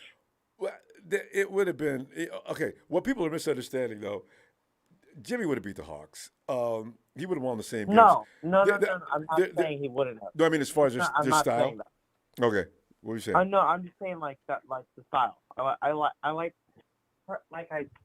sent you on the dono. He's really grown on me. Like each week, I'm like, God, this guy's Purdy's good. style is fun. Jesus. Oh, no doubt about it. I know it's like fun. It's like explosive. He'll throw downfield, which frankly Jimmy doesn't really do that. So and they he set it up a will. little different. I'm saying like constantly or consistently because all of Purdy's touchdowns have been 25 yards or more. So, throwing That's touchdowns. True. Besides remember, the one. Remember, Jimmy just recently got his freedom. Brock came in with his freedom. That's why you're seeing Jimmy throwing downfield a lot more this year than usual. You know what I can't believe? How it took you 4 years to be like, oh, but you could throw the ball more than 25 yards down the field. Come on, Kyle. It's just, that's why I've always said. He had Jimmy on a leash. And then after Jimmy says, okay, well, look, I'm out of here now. And listen, you guys, don't franchise tag me. Don't do this. Don't do that. You give me this, give me that. And at the end of the season, Ronbo, Jimmy's done with the 49ers. Especially if he gets a better deal, I'm pretty sure he will. Because you know what? The 49ers have not withdrawn their we might sign Jimmy thing. We'll see, though. I don't see it, Ronbo. He just got injured again. I mean, the one thing I did not like about Jimmy at all that's is his so biggest, brittle. That's his biggest thing. But you know what? Brittle. But here, think about this for a minute. We got Trey. How many years has he played with us already? I know. See, that's what I'm saying. Quarterbacks are always susceptible. Brock's running around out there hurt now. Kyle's play calling. Well, but Jimmy, listen, Jimmy shouldn't have ran. I don't like Jimmy. What are you doing? Go down, dude. I know. Why do you think Brady has been playing for 20+ years? Yeah, when he gets sacked, he doesn't try to fight for extra yards. I found out about that. Hayden, I found out about that. He was trying to get the ball back in the middle of the field for Robbie. But you know what? Forget it. Just Robbie could work. He'll be fine. Just drop. I don't know why I'm mad because Purdy is doing great things, and I'm about to have a pizza after this call. So I don't know why I'm mad at it. Like, geez. But anyway, I'm just. You know what's so glad or so fun about these Thursday night games when you win? It's Sunday and there's no stress. I know. No stress. That's what I like about it the most. It's the best feel. I feel so weird. We're going to go because we got in late. Well, listen, we'll see this weekend sometime. I got a feeling, too. Especially if the Vikings win and lose tomorrow. No, the Vikings are going to lose to the Colts. I hope. Vikings are. All right. Oh, and one more thing. Watch out for the Lions, Ronbo. I don't want to see them in the first round. That's how impressed I am with them. All right. Night, Hayden. Hey, Levi. What's up, Ronbo? I mean, we're just wallowing in all this glory, this this is like surreal right now. The 49ers, they make all our dreams come true. They get past the Bucs in flying style. And I don't care what people say. Man, y'all need to calm down. The Bucs weren't the Bucs. They look like some kind of team representing the uniform. But okay, well, fine. You guys got to know we got to play whoever's on the schedule. And then you sweep the Hawks, not just 1-1. You sweep the Hawks. It doesn't get any better than this. So, anything you want to add to, because we know how we keep it short on after the game. Anything you want to add to yesterday and some of the things like why I enjoyed Mason playing more? Kyle did address that question. Javon Kinlaw's window's been opened up. And even CMC says, yeah, Jordan Mason is like Rivera of the Yankees of days gone by, one of the best relievers of all time, Hall of Famer. He comes in and closes the game out. What? Oh! Yeah. Mario did close out, too. Well, first and foremost, I owe the great Bolzini an apology. I was wrong in my anti-Bolzini prediction. Now, I ain't see no patting on the chest and transferring of thing. I saw a miserable-looking Brady just trying to be congratulated and maybe trying to refix up his I'm a great guy, Tom Brady, and he's been on his best behaviors. Because he was just nasty on the field all game. People were calling him out for being a little too emotional on the court for playing that, not that great. Yeah, Levi, we just now found out that Tom's kind of a diva out on the field. But go ahead. Oh man, that ain't just sound out. Tom Brady's always been a diva. You seen Super Bowls where he didn't shake nobody's hands and stuff. You kind of always knew he was, but they didn't like show it as much. But it was there. It was always there. Badly. But so I think he was being, a little bit nicer and stuff. So that's why he's shaking people's hands and everything. But that's just it. Old Brazilian apology. You were right. He did shake his hand. I don't think it was a and he pat him on the chest power, too. but Every detail Bozzini said, he go pat him on the chest and said, "You go, kid." That was hilarious. He just said, he told him, keep it up. Yeah. He told him to keep it up. Like, just keep up the good work. Winning games, and that's what the game is all about. Yeah. Because Tom was disrespected like that at the beginning. Too, I can admit when I'm wrong. Well, yeah. And then, also, 49ers are winning. I still think we may be a little too high on Brock Purdy. I think he's playing solid and good, but always remember it's basically our defense above. He plays well enough. He takes a lot of risks. He just ain't been punished yet for it. Yeah, he's not a coward. He almost got punished. That's a good point, because how's he going to react to being slapped back down? But, he's been through that in college, though. And when you have 4 years of college, you get a lot of embarrassment. This is the NFL. There's a lot more pressure. Yeah. In college, was he on the team? Say, oh, yeah, man, we can win the main trophy. When has he been like, okay, man, we on the cusp of winning. We got a team that can win whatever cup. I know the college got all these different type of bowls and stuff. But when have they been in contention for the major bowl? I'm subbing in for a team that's for a major bowl, right? Yeah. Huh? Like Mac Jones. So right now you're on a team that everybody say got a strong shot at the Super Bowl, and it's going to depend on you just not screwing it up. That's what everybody's saying. All you got to do is not screw it up. You know what, though? So that's a lot of pressure, especially if you have a game where, the interception go and you don't get a call that calls it off. Yeah, you got to be able to bounce back and maybe not be able to temper the level of aggression. To your point, here's the thing. I'm thinking a lot of people are going to be pissed off. If Jimmy's ready to play in the playoffs, I think Kyle will make that switch. I know. I wouldn't like it early on. You wouldn't like it, but here's the thing. Kyle knows that Brock hasn't seen playoff action. That's two different animals, the playoffs. They will have all kinds of things ready for Brock in the playoffs. Him being a 5 or 6 game starter, a rookie. I just don't think Kyle is going to be brave enough to try that. I want to see. I probably wouldn't be brave enough. The fans are a lot braver than anybody, but a lot of the fans, we always like to talk, what Kyle should do, how he should call the game. But we ain't in that position. We don't suffer the criticism. We don't have us on the call ready to rip them for whatever y'all make.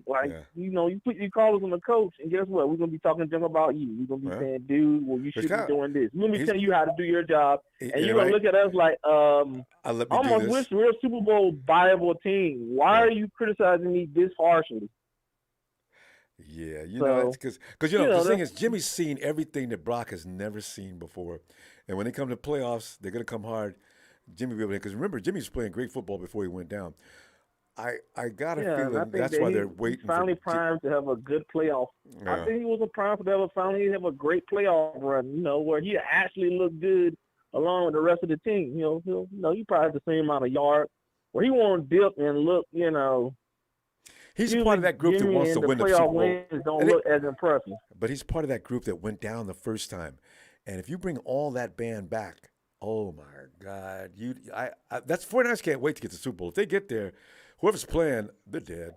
They are dead.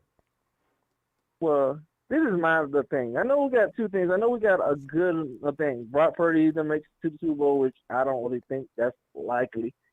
But my whole dreams, my whole weird, probably not that great dream scenario is that Brock Purdy leads us to the conference final, which I don't think it'll get difficult till then. I think he can lead us against the other teams, not the Cowboys or the Eagles. And then, you know, it's hard to figure out right now. I even hate to put that energy out there. That argument's going to come up, though. For Jimmy to take over? Yes, because Kyle's going to trust that experience, just like he won't let Jordan Mason play. That's him. That's the way he is. Anyway, fam, Levi, I'm going to tell you what. He wants to make what he considers is the best, but still, he should. Maybe I think now maybe he'll now do it. Because there's not much pressure. We've already made it. Now it's just time to make that push. Yeah, he's got. But we gotta get through the split. We gotta get to the end of the season, which is another 3 weeks. Kyle will make an assessment from that. If he thinks Brock can make it, he'll definitely use him. But I wonder if he'll do it because of his experience. We'll see.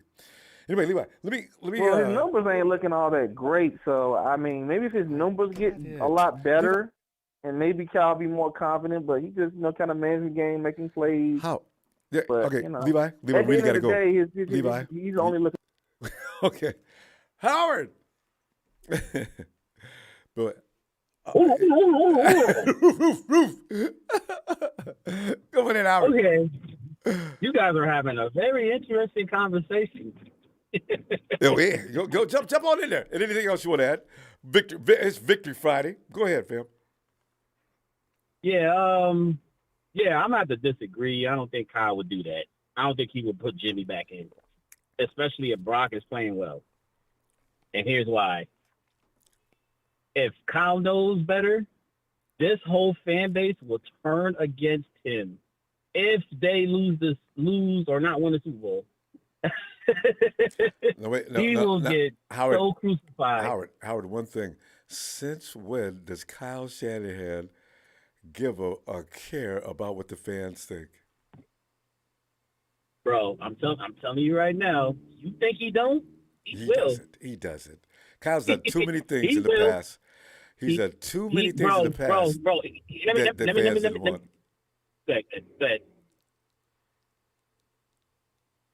Well, I was gonna let this off. When he talks to the media, he knows the fans are watching. He knows they're listening. You know what I mean? They're an extension to us. An extension to us. Yeah. So when there's things that he says things very carefully. Yeah. He does not really tell you everything, but kind of truthfully. You know what I mean? He makes you just say, okay, this is a possibility, or this and that. Yeah, he tries to have an exit. Yeah, he speaks in riddles. To everything he says. But he gets crucified. Howard, he gets crucified now. Kyle does not care about no fans. No, he doesn't care about that. No, I'm talking about at this moment in time, if you were to just say, all right, I'm not going to play this kid, even though he got us to this point now. Why? Well, okay, but who got us to this point before the kid came in? See, that's what you got to look at. For people who don't like Jimmy, there's lots of them, you got to realize that 5-game thing. Do you know Jimmy is one of the most efficient quarterbacks in the NFL for that whole stretch? So, Kyle's going to remember that. He's not going to just run away from it just because people don't like Jimmy. He's going to go with who he thinks will better endure playoff football. And Howard, you and I both know, and everybody else, playoff football is not regular season football. It is going to be different. They are going to do some weird things. Jimmy's already seen it all. Knowing Kyle, like I think it looks like he is, he will question whether or not he should start Brock in a Super Bowl game. And even the playoffs, he's going to be trying his best to hold his hand through it. He doesn't want to do all that. But it's yet to be seen. I don't know exactly. Brock could prove to be. He could probably convince Kyle that maybe he can trust him all the way. But I can't imagine Kyle the way he is because he won't let I had enough. I'm trying to let you talk. Emilio, but don't do it now. Emilio, you're gonna get your chance. Please let Howard.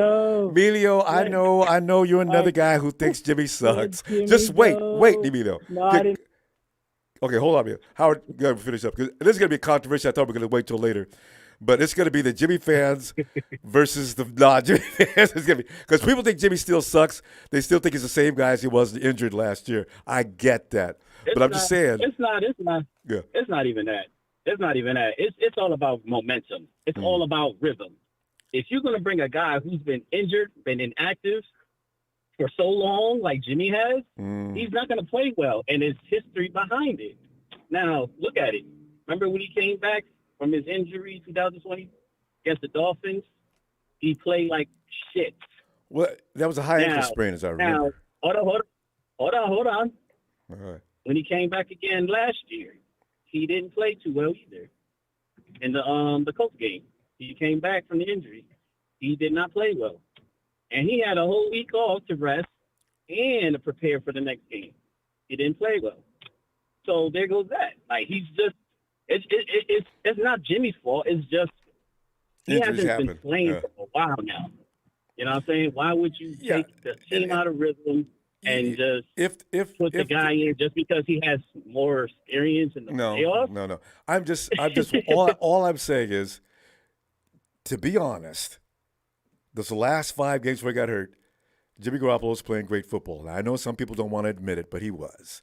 And if that happens, and Kyle takes that, I'm just saying, he's going to be off for a few weeks. But in this case, it's mid-season. And also remember when he got hurt last year, or was that 2020? He got hurt. He, like you're saying, he came back. He looked bad against the Dolphins. His ankle was still probably screwed up. He wasn't supposed to be playing because he limped off the field, as I remember. But then he came back against the Rams and the Patriots, and what happened? People have to understand, when a quarterback's injured, he's not going to be the same quarterback. If he comes back and he looks like he's injured now, he ain't coming back. That's for guaranteed sure. He still didn't play. He still played. It was an off-screen game all game for those 2 games. Well, that's all we. I mean, be honest. That's a lot of what we do now. You can make it look whatever you want to make it look like, but the fact still remains that offense runs efficiently with Jimmy Garoppolo, as well as anybody in the league probably can run that offense. So I'm just saying, if he's healthy and Kyle sees he can run and he looks good in practice, I got to tell you, Kyle's going to think about it. Bro, all I'm saying is, you keep the pedal on the fucking metal, my nigga. I agree. That's it. I agree. If you're gonna just now that's your call. Now That's your call versus Kyle. I'm not making no call. I'm just saying what Kyle looks like, what he's thinking. So. That's what you're supposed to do. I think Kyle knows that. You know what I mean? But, we'll see. But he ain't worried about the fans, I assure you. Anyway, Howard. No, but he ain't worried about us. I know. Yeah. We're gonna find out though. Jimmy may not make it back. That's a serious injury, so we'll see. Anyway, all right, fam. Talk to you later. All right. Howard, all right. Jelani Moreno, it's G Block. Love you, Carnell. G Block. I haven't seen you in a long time. What's up, fam? Hey, yo, Frank.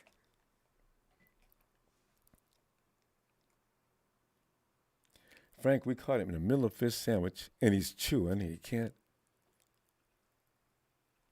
Frank? Let's come back to Frank. Sometimes you catch him on the second time. Nighthawk! Hey, what's up, Rambo? Nighthawk, man. You know how we used to be crying all the time about the Seahawks? Nighthawk. We got them. We can stop crying now. Rambo, we beat them twice. Hell yeah. And both times was very, very convincing. There was no doubt about it. We are the best team between us and Seattle, and now we can say it. But you know what they're going to say, Nighthawk? Oh, man, y'all had to wait till Russell Wilson left before you could beat the Hawks. I've already gotten that. I got that with the first time we beat the Hawks. People still talking about Philly still the scariest team. They haven't had any injuries. I didn't even know that. And I'm looking at Philly's schedule right. They play the Giants. They're no good team. They don't have a good. Let's go 48 over Giants. Giants got no defense. And they beat the Rams. I mean, they beat the Cowboys up the first time they played them. But everybody says, well, that's because they haven't faced a 49ers defense. No, nobody has. Everybody, and I want to see Philly. Yeah, I do too. I want to see Philly right now because everybody keep on saying that. We got lucky. We got lucky. Okay, come on, man. Support us. And you see how the Texans played Philly? Philly got lucky to beat the Texans. Yeah, but I'm saying that they don't want to support. If you go on TV, You got these people talking. Philly is a bit okay. Bring Philly. I'm with you. Philly is beatable, and if you can't stop the run, you play right into Kyle Shanahan's hands. So and they're having trouble with that. And playoffs is a different ball game. That's why Kyle really gets his team ready for playoffs. So we have a tendency to mess up for some reason in the Super Bowl and the final, but that won't happen this year as long as we're healthy. So come on, Philly. One play I have a problem with Bosa when he tapped the flag. What the hell? Everybody's complaining about that call. Worst call I've ever seen, and I've seen a lot of bad calls. Yeah, because how can if he's coming? That was a clean. I seen the replay. It was a clean hit. And Gino had just let the ball go a split second earlier, I think, if that. I mean, Nick Bosa can't stop in that amount of time. Oh, man. No. That's all right. Like I said, the refs couldn't help him out. But like we still beat him. We won, so we won our division. So that's all that matters. Yeah. Gives us the number 3 spot in the playoff picture. I'm telling you, man. I want to see Philly and the Cowboys. Yes. The 2 best teams they're talking about. Yeah. I want to play those 2. I do too. I really, especially the Cowboys. The Cowboys. Yeah, no. I want to see the Eagles. I definitely want to see the Eagles play the number 1 49ers defense. I want to see what they can do with that. They won't score no 40 points. Because they haven't seen anything like the 49ers defense. Not really. Who's the toughest? You know what? I got to look at the schedule, see who's the toughest defense they played and how did they do. Because the Texans played them tough. Because Lovie Smith's got a great defense. Who else did they struggle with? I got to go look at their schedule. Get a better idea. Oh, yeah. They also played the Colts. They won by 1 point. Yeah. And what else? You know what? I just realized the Commanders beat them. Another rock-solid defense. Yep. If and they also lose to who else they got?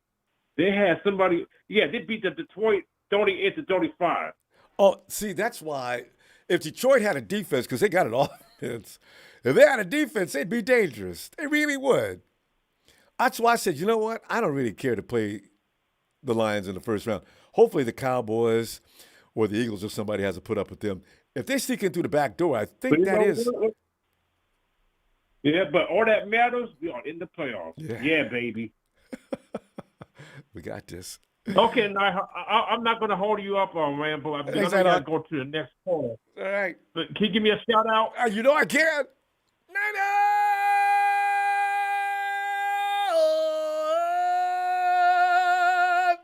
Good to hear from you, fam. Nihawk is out. Go Niners. Oh, God. Hey, Bryant. Hey, Ronbo. Bryant. Always great to hear from you, fam. How's all the ladies in the house? Bryant's the only guy in the house, too, by the way. He's got to be feeling picked on every now and then. Because 2 sisters made me crazy. I definitely put up with it. I like to think they're my Gold Rush girls. So I'm very blessed and very happy. Yeah, you are. But hey, man, I'm super happy about that game yesterday. What about you? Oh God, I am. I couldn't stop celebrating. I said, we are walking on a real lucky line right now. Can it please stay that way? So yeah.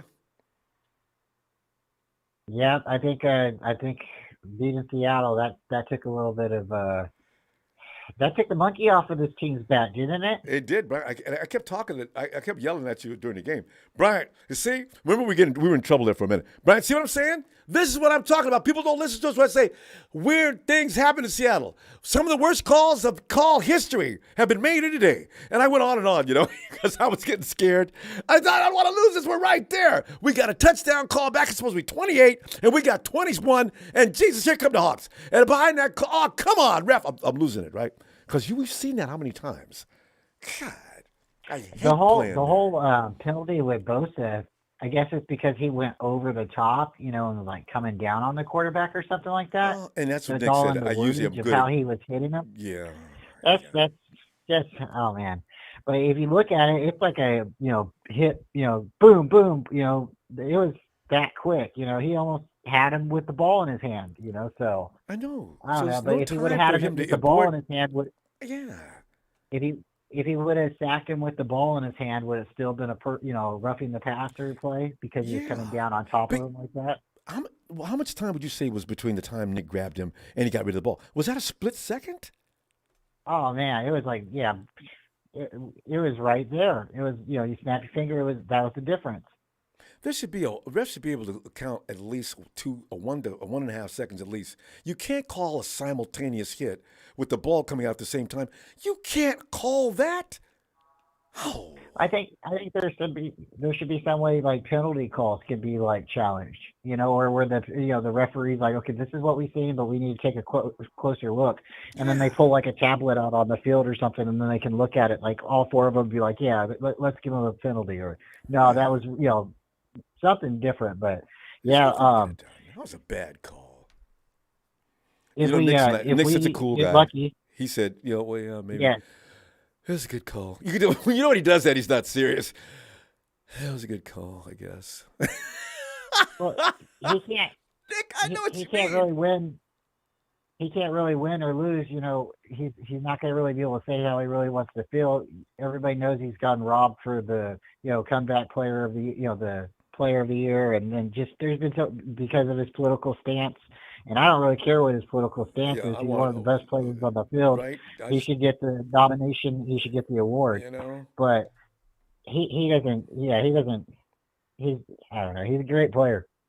But Ronbo, if we get the second seed, then we'd have to play who in the playoffs? The Lions? The Commanders? I don't know. And then if we end up getting the third seed, then we end up having to play what? The Cowboys? So, which one do you like the best? I want to make the second seed just because I want more games at home. Oh, that's right. You so get the home field advantage if you're that high in the order. If we get the second seed and we win week 1, and then we'll play week 2 at home, and for whatever reason, if Philly loses, then we got a third game. If not, then we have to go to Philly. See, that's why I want Philly to have to play the Lions in the first round. Bryant, don't tell Don Burr, but listen. Whoever the Eagles play, or whoever the Lions play in the first quarter is in trouble. I'm telling you, I watched that team. They need to make a couple adjustments on defense, and my God. Oh, man. Well, you just said it. They got a good offense, but they don't have a good defense. And I think if they come to play us in San Francisco, in the playoffs, that matters a lot, I know. But my God, it's just ridiculous. But the Commanders next week, next Saturday, that's a playoff implication game. So both teams are going to be really, really hungry. But hey, Ronbo, thanks for having me on. Really, really happy with the game. We should have got that touchdown. Robbie missed a field goal too. That doesn't always happen. You saw that. The team played really good, and then Mitch Wisnowski really was kicking good. He was really pushing them back for us. There was a couple times. Yeah. And Ray's been getting better every game. Ray's been getting better. Every week he gets better and better. I'm amazed with him.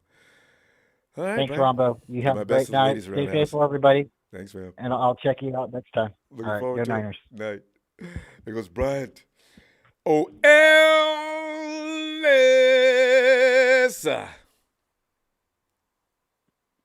Ron Bizzle.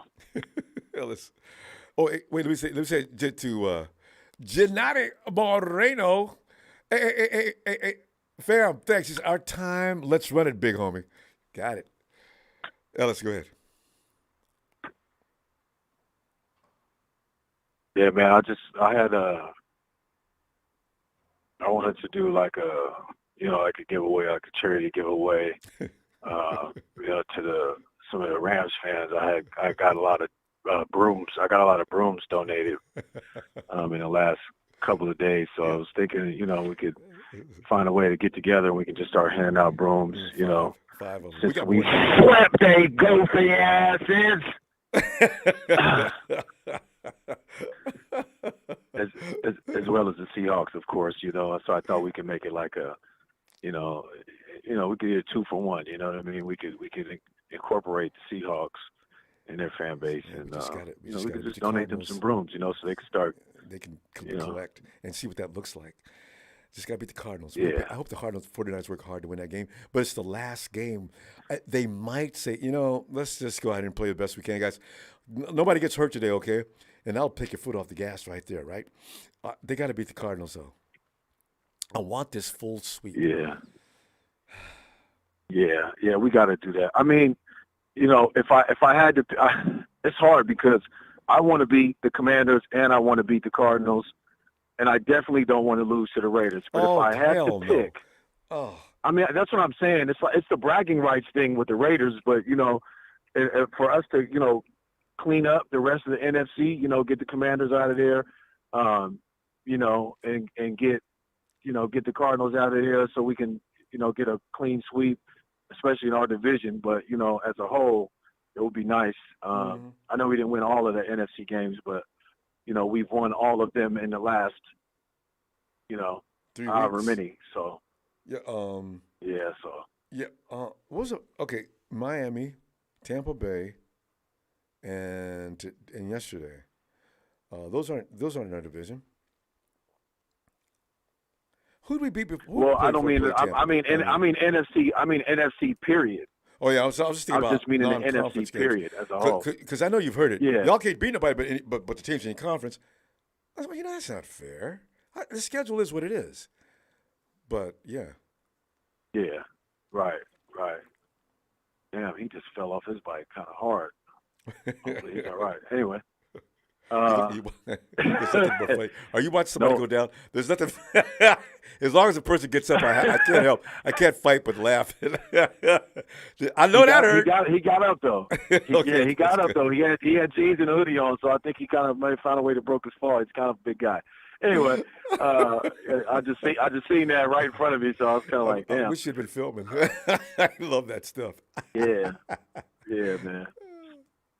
That's that stunt devil. He looked like he could have been built like a stunt man, so he might have been all right. Anyway, but yeah, man, I just want us to be able to take the rest of these NFC games. Ronbo. I want all three. You know what I mean? But if I had to pick, I hate to say it, but I would pick us beating the Commanders. I don't give a shit about the bragging rights with the Raiders and all that. We smacked them the last two meetings with them, and they'll never stop talking. But if you know Raider fans, they'll never stop talking. They'll never. I know. Give me all three. Again. I'm not even gonna waver. Oh, they're so just give me all annoying. three. I gotta have it. You know what? But the Cardinals don't make me nearly as mad as the Raider fans. And Cardinal fans don't make me mad at all. I don't know a Cardinal fan that bothers me. I really don't. Raider fans, they number in the hundreds. It's an attitude. It's an attitude thing with them. Yeah, Anytime you come into contact with the Raiders fans, they start. Even if I don't want to talk, we don't have football. to do that. Yeah. Because I don't want to talk football with them. I learned down through the years, don't talk to Raider fans about football. So Washington, if we lose to them, is respectable because they got a great defense. So. And their offense is looking pretty good. Yeah. But we'll see what happens. This game is important, though. I do want to win this game. I'm not really concerned, hypothetically, if we had to play them later or none of that. I'm not concerned about them, honestly. I think we could still, beat them. They did, put a chokehold though on the Eagles and have them, wincing. That's why I said it'd be respectable to lose to them. See, because can't anybody say anything. Well, they beat the best team supposedly in the NFC, so. Yeah. But we'll see what happens, man. I'm glad though we were able to get through these last few games and just attest to the planning by Kyle, the preparation for the guys and Brock Purdy, everybody rallying behind him and just collectively coming together, with just a no bullshit energy in the in the locker room and on the field. These guys have made their minds up, and you can tell it's it's a mindset now at this point, and there's no turning back. So I just want us to be able to continue this momentum and get to the next stage of it, because it's in our hands again. It's always come down to this. It's on us. We can do it. there's nobody in our way except us. And injuries, You know, so- like we just cannot avoid. Ellis, we're gonna go, and I tell you what, the problem I might come back. I know I ain't coming back tomorrow, but Sunday maybe coming back. So we'll talk some more football. Let's see what's That's gonna a bet. be. That's a bet, fam. All right, man. Yeah. Let's get to it, y'all, man. Make sure y'all hit that like, subscribe. Shout out. You know where you at, man. Wipe your feet, man. Yeah, sir. I appreciate it, man. Shout out to the faithful, man. Much love, and thank you, Brother Ronbo, as always, man. Thank you, man. Night. Yes, sir. Night, Ellis. All right, let him loose. You want some Latino heat? Here he comes. Emilio. You got it now. Ronbo, as much respect I have for you, you need to let Jimmy go. He's never going to be a 49er ever again. Stop bringing that scenario up. If we get into the playoffs, we're in the playoffs. If we get to the Super Bowl, honestly, I don't want to lose another Super Bowl, but I'd rather lose with Purdy than with Jimmy. Because if we lose with Jimmy in that Super Bowl, Shanahan is going to get so much shit, everybody's not going to want him no more. You need to let Jimmy go. Jimmy had a chance to win the As a Super matter Bowl. of fact, Emilio, you didn't want him no Shanahan more. had that chance. You fired Shanahan No, that's not the point. 6 weeks That's not ago. the point that I don't want. Of course, yeah, because he was fucking with Jimmy. No, we lost Like the I said, game. Jimmy makes the same mistakes over and over. Then why were you fired? We've Why seen were him you firing trade. Shanahan? You were firing Shanahan back then, Hey, though. Exactly, because he kept fucking with Jimmy, making the same mistakes over and over and over. Jimmy makes the same mistakes. I like Jimmy. Okay, well, Jimmy is okay. who he is. I just want to ask a question on that.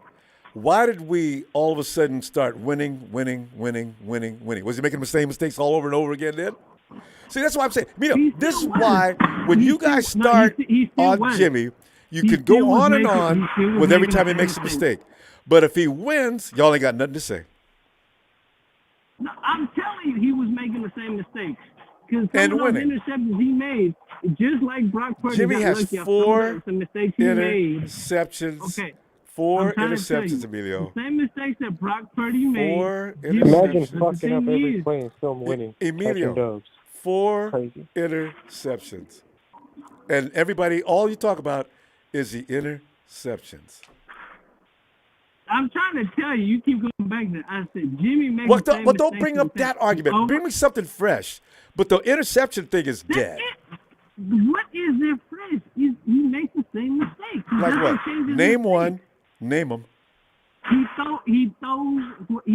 acts like he's blind, but he always throws to the middle linebacker like he doesn't see him. He does that. He's How been many doing times that. has Now he we been picked look- off? Emilio, I just want facts. How many times has he hit the middle I'm linebacker? giving you facts. But I'm I'm giving answering you my facts. question. He done When was the done it last more- time he's done it more than once. When this season have you He seen? did Tell it me. last- Tell he me. did- I'm telling you, he did it recently with Ramsey, but he called back because it was a flag. You said Ramsey That was. the most You said recent one. middle linebacker. Either way, linebackers, he still makes the same. He acts like he doesn't. He looks Ramsey like getting hit made. Hey, Emilio. He's frazzled. Emilio, I just want you to look. Ramsey went up in the air because he was playing close to the line of scrimmage and got that. Jimmy didn't throw it right at him. See, this is exaggerations. That Ronbo, really? That's an He exaggeration. didn't- come on. If we go watch that highlight, he throws it right at him. No, Even he if we go back in the past, Emilio. when we played the Vikings, Oh, he that's threw not it right true. to the- he threw it right to the defender. That's not What? true. That's Go not back to true. 2019. Did he not? Oh, throw here it? you go back to Why did 2019. Shanahan take the ball This away is from what him? I'm talking about. Leave that Come alone. on, now, Go Ronbo. today. Tell me about this day. You go on. Talk to me about this year. If you talk to me about this year, I'll listen. If you go back in history, that's moot. It's moot. Everybody grows. Jimmy Garoppolo's had a Anyways, good year. We got to Brock Purdy. He may make a mistake, but he makes up for it. So why would you want Jimmy in there? You see what he did when we threw that interception against the Bucs. It got called back, and what did he do the next play? He threw a touchdown. Like seriously, that doesn't make sense. Why How would many you go to times Jimmy? have I seen Jimmy do that? The same exact thing you just said. Jimmy You would- see, when have you you ever appreciate seen it Jimmy- when have you seen if Jimmy Brock throw a Purdy does it, touchdown after but he if done Jimmy make a does it, mistake? you don't remember it, and it's happened how many times? See, this is why the Jimmy haters are so. You guys don't have two sides of the coin. It's only one side for Jimmy. If he You makes a only mistake, see one side. Jimmy throws INTs. He's thrown them before. Hell, every quarterback in the league has. Everybody throws in INTs, but the thing is, he makes the same ones over and over, where he doesn't see the defender. It's not like he's. Anyways, it don't even matter. Like I said, It I does. would not put That's Jimmy why in. when the Jimmy haters start, they always go that same. It's all about them INTs. But Jimmy's made a lot of great throws. It's not about It's not about Tell me this. INTs. Tell me this. He Have does you? not learn from his mistakes. No, but have you He doesn't seen? learn from his Have you mistakes. ever He seen makes the Jimmy same one throw? over and over. Have you ever seen a good play from Jimmy? Have you ever? Because when I ask you guys this, Of course you've seen good play. You've seen good plays from every quarterback. You've seen good plays from Nick Mullins. From Blaine Gabbert. Yeah, That's not the point. That's all I want to make. But Jimmy makes the same mistakes over and over. If we was The Tom same Brady way. threw two INTs down the middle of the field. That's exactly my You're point. We not go to gonna Tom. find a quarterback that doesn't do that. I did not say that. I didn't say he makes the Why same hold ones Jimmy over over the and fire Jimmy every makes the time he same does it? stupid mistakes over and over. We're gonna. And the reason You're we never got, gonna and get the up reason off that. We got Trey. You're the never gonna reason give we any got Trey credit. is 'cause Jimmy gets it. And the if you reason don't we like got Jimmy- Purdy, it's because Jimmy keeps getting hurt. Okay. Now see if that. Shanahan puts him I can in, go for that. He'd be dumb as hell. I you can go gotta for that. Go with the hot Now hand, you're- like Shanahan says. We That- go with the hot hand. We're staying with Purdy. He There you does go. that. I don't want Shanahan on this team All right, no all more. right. We got to go, fam. I We're do gonna not get cut off. want one team. You know, I get that. I understand. He needs to stay with Brock Purdy. That is Okay. the hot hand. Hopefully for you, we do. Okay. I'm just saying how I know what Shanahan thinks. He's dumb as hell. You know, baby. He'd be stupid as hell. We got to kill him. You know. We go for the banana Shanahan like what's his name says. TNT say. All right. I'll see you. I'll see you Sunday. Okay. Look at What's his you. name? Trey. Yeah, banana Shanahan if he does that mistake again. All right. All right. Let me there. Santana.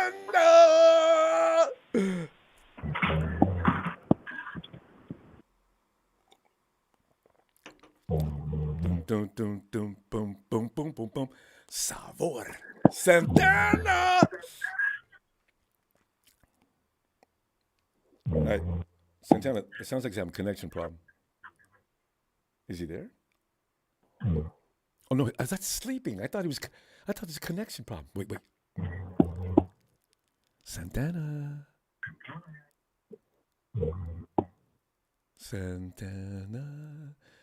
Okay, Santana's in the middle of a siesta. We'll come back. Maybe he'll wake up. Hey yo, Noah. Ronbo. Noah. Come on in, man. Hey, you know, we're supposed to be celebrating, but you know how Jimmy is. We found a way to start fighting about Jimmy. I love it. It never fails, right? Actually, Ronbo, I got a question, which is kind of related to or correlates with the whole Jimmy and Purdy, you know, conversation. If Jimmy comes back, should we start Jimmy and all that? I mean, me personally, I say no. But my question for you, Ronbo, is so I know, if I'm not mistaken, we have 2 spots left. Oh, the IR? On the IR to activate Javon players, Kinlaw, right? Elijah Mitchell. Right. So if we do bring back, because it looks like those 2 players would be ready to go sooner than Jimmy. So if we would activate those 2 guys and bring them back on the squad, and Mitchell and Kinlaw, you know, I really don't know how all that works, you know, all the technicalities and all that. But if we bring those 2 players back and they're playing games, would that not leave Jimmy G out of the whole picture? Because you can only activate certain players, or how does that work? I can answer that real quick for you, Noah. Jimmy's not on the IR. Okay, so how does that work? And what is he? Is he just Jimmy's he's still on the active player list. Then? Yeah, he's on the. He's just okay. You know, because every week, you know, you don't have to. We got healthy scratches every week. Guys aren't playing like Nick Sakajal every week is on the inactive list. Danny Gray seems to be on the inactive list all the time. As long as you don't put those guys on the IR, they can play anytime. There's no Jimmy could play this Sunday if Kyle wanted to put him out there. I mean, he's not on the IR. The IR players are that's a designated spot because the IR provides your team. You can bring in another player if you want to, right? From another, it leaves a spot open on your roster. So that's the reason but that's why they have a rule for the IR too. Okay, if you're going to bring people that back off the IR, you can only bring back X amount. I don't know, for the first half of the season, second half of the season, it works two different ways. So, yeah, that's because you just don't put your player on the IR. That clears everything. Yeah. All right. Yeah, I kind of just figured because he's injured, and now I thought, well, if somebody's injured, they put him on the IR. No, that was my reasoning behind it. And that's why I'm telling people, brace yourself, because people, boy, they hate Jimmy with a vicious vengeance. He could be back, and that's what Kyle wants. That's why I didn't put him on the IR. Because I know Kyle. Here's a guy, he doesn't want to even play Jordan Mason. You see Jordan Mason yesterday? Yeah. He does not like rookies. He likes what Brock's doing right now, but in the playoffs, he's going to trust Jimmy. If he can play, Jimmy's going to get to play. That's the only reason why he's not on the IR. So, when people just hate Jimmy, like boy, Jimmy. get ready. Yeah. Yeah, I like Jimmy because, I mean, we even though, nobody likes to lose. Nobody likes to lose the Super Bowl. Mm. Granted, we either look at we either point fingers at Kyle or Jimmy, but, granted, without any of those, we wouldn't be where we are right now. Mm. With Jimmy and Kyle, But, I would like to see. One thing, the 49ers are not an individual team. That's what people make their first mistake at picking on any one player. The 49ers work as a unit really well, and that's what makes them so strong. You start singling out players and deciding this player's fault for not this success and this player's fault for no success and this player's for well, you're spinning your wheels because that's not how this team works. Kyle Shanahan is one of the best guys at a place in the world to play quarterback because you're a part of a machine. Now, you need to do your part. And where people make their mistake is thinking that the quarterback is carrying the team. He's not. He's part of it. That's why you don't see these huge, big numbers by any quarterback we have because he's a part of the efficiency of that offense. So to blame that quarterback for everything that's wrong with the team is categorically silly, because it's not, right. And if they're losing all the time, and you do see the quarterback doing the same thing for the reason of losing, Kyle's going to make an adjustment on that anyway, So this is why it's always comically strange. Yeah, I mean, I would like to have Jimmy back in the playoffs, but I would like to have him as a backup. Well, it'd be good because if he can't play, he can't play. But if he can play, yeah. See, the only thing is Jimmy's seen everything that Brock hasn't seen yet as far as playoff football. So Kyle's gonna get nervous about that. I'm just setting you guys up. I'm telling you, he's gonna think that way because you can see down through the years how he thinks. Ronbo, please Brock, don't say that. Don't get. You see Brock do some flashy things, but don't think that he knows everything just yet. He's gonna get there because he's a smart kid. But you got to give him a minute. Playoff football is another story, but maybe we'll see.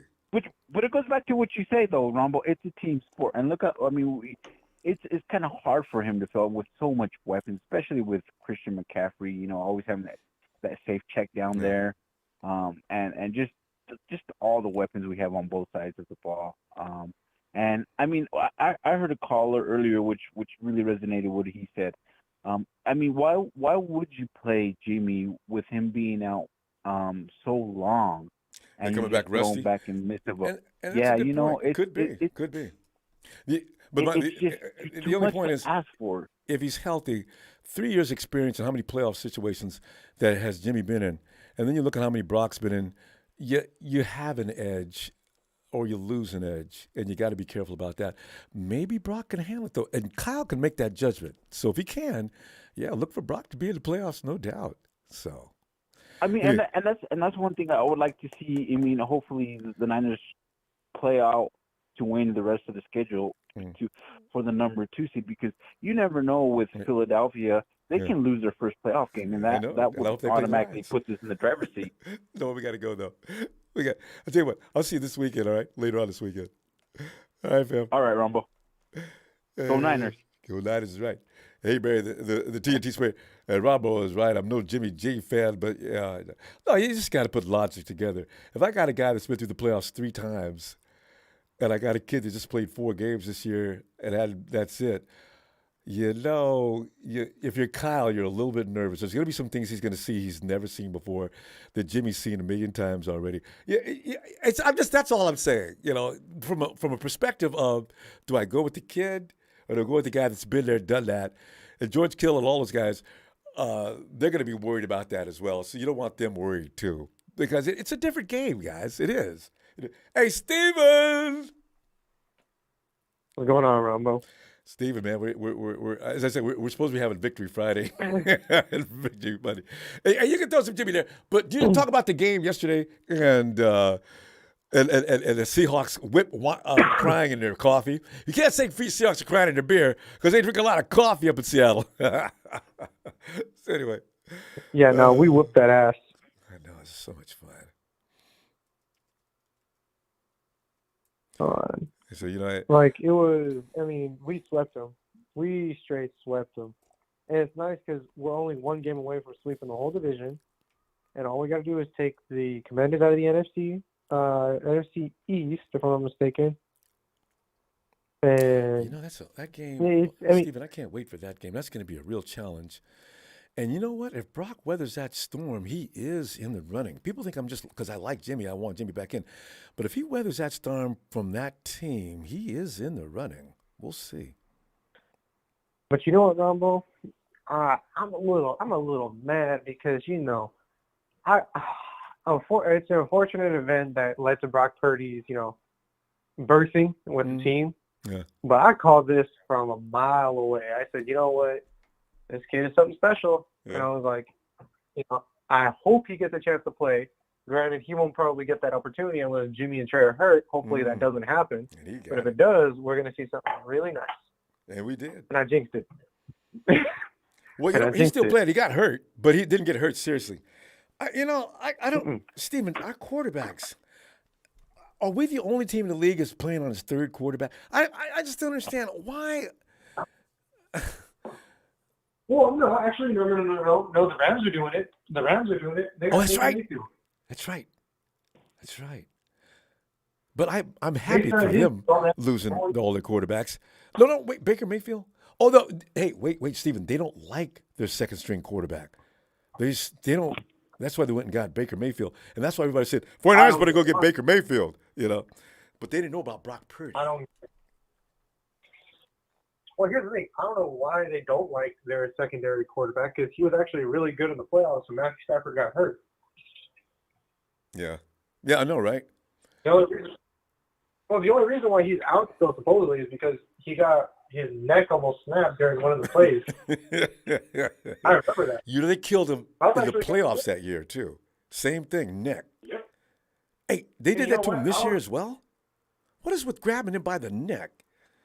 Man. No, I think it was by the neck. They grabbed him by the neck. But you know what?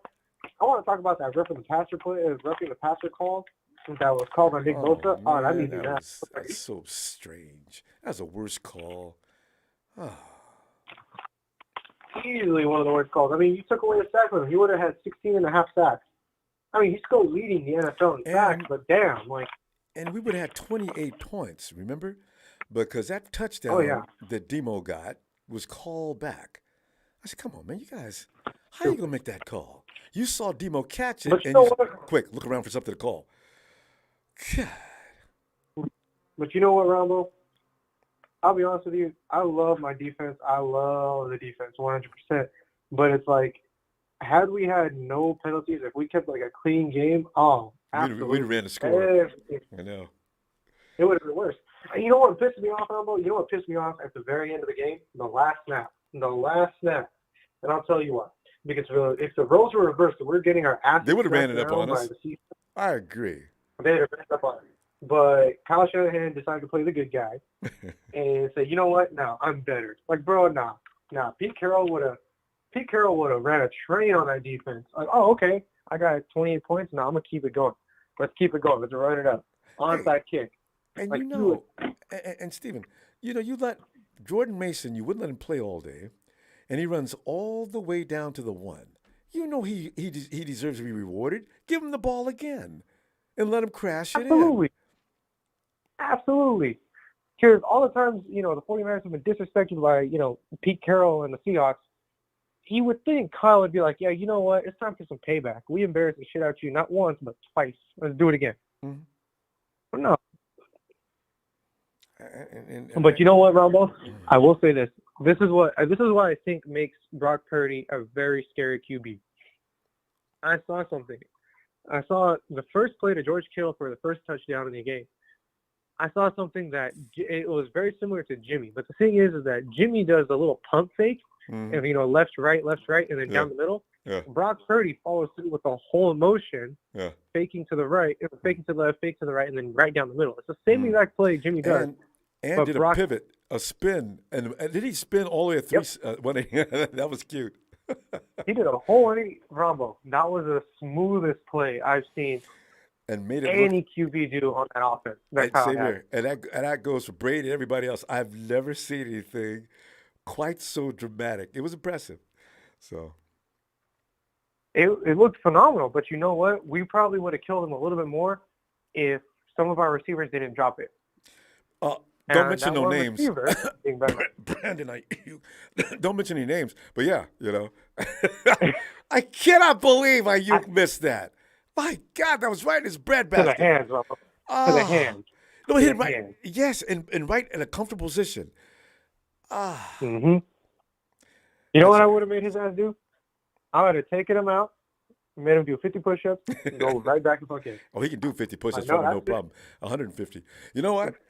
The thing is about Ayuk, this is why when people always start crying, Ayuk would do a lot better, or more shots against Jimmy. Ayuk would do a lot better if he had a whole quarterback. Well, you know what? It's like I said last year. Ayuk would have went over 1,000 yards last year with a couple of drops that shouldn't have happened, So, anyway. Yeah.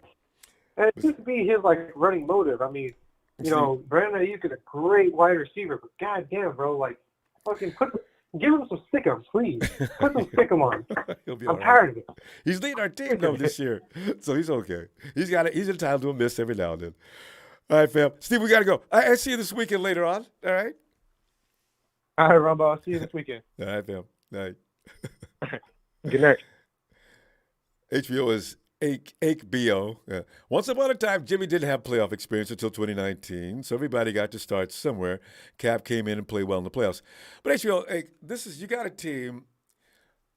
The point is, Jimmy's been to the playoffs now a number of times, and also you've got a team that a lot of veterans that need to have the best possible chance. I didn't say if Kyle Judge's BP to be able to make that happen, I got no problem with it. I'm just speaking from a perspective of if I got a very experienced quarterback that was winning, although people don't want to believe that or remember it, or they say Jimmy sucks and all, they keep on going. He won 5 in a row and was actually rated as one of the best, most efficient quarterbacks in the NFL. That's not good enough. I understand that for some folks. But Kyle's going to look at everything. He's not going to just look at personal bias or do anything emotional. He's going to look at the guy that gives him the best chance to win. So I'm just saying, if you look at everything, probably Jimmy's his best chance to win if he's healthy. Now, Jimmy, I'll tell you, I'm a huge Jimmy fan. If he's not healthy, I don't want him out there either, because Jimmy cannot play the same football as he does when he's healthy. When he's healthy, I'll argue with anybody. Dude can play. And by the way, somebody said he doesn't go off script. That's all he's been doing this last half of the season because Kyle finally took the chokehold off him. That's all I'm saying. If Brock can win it, more power to him and us. All right. Tony.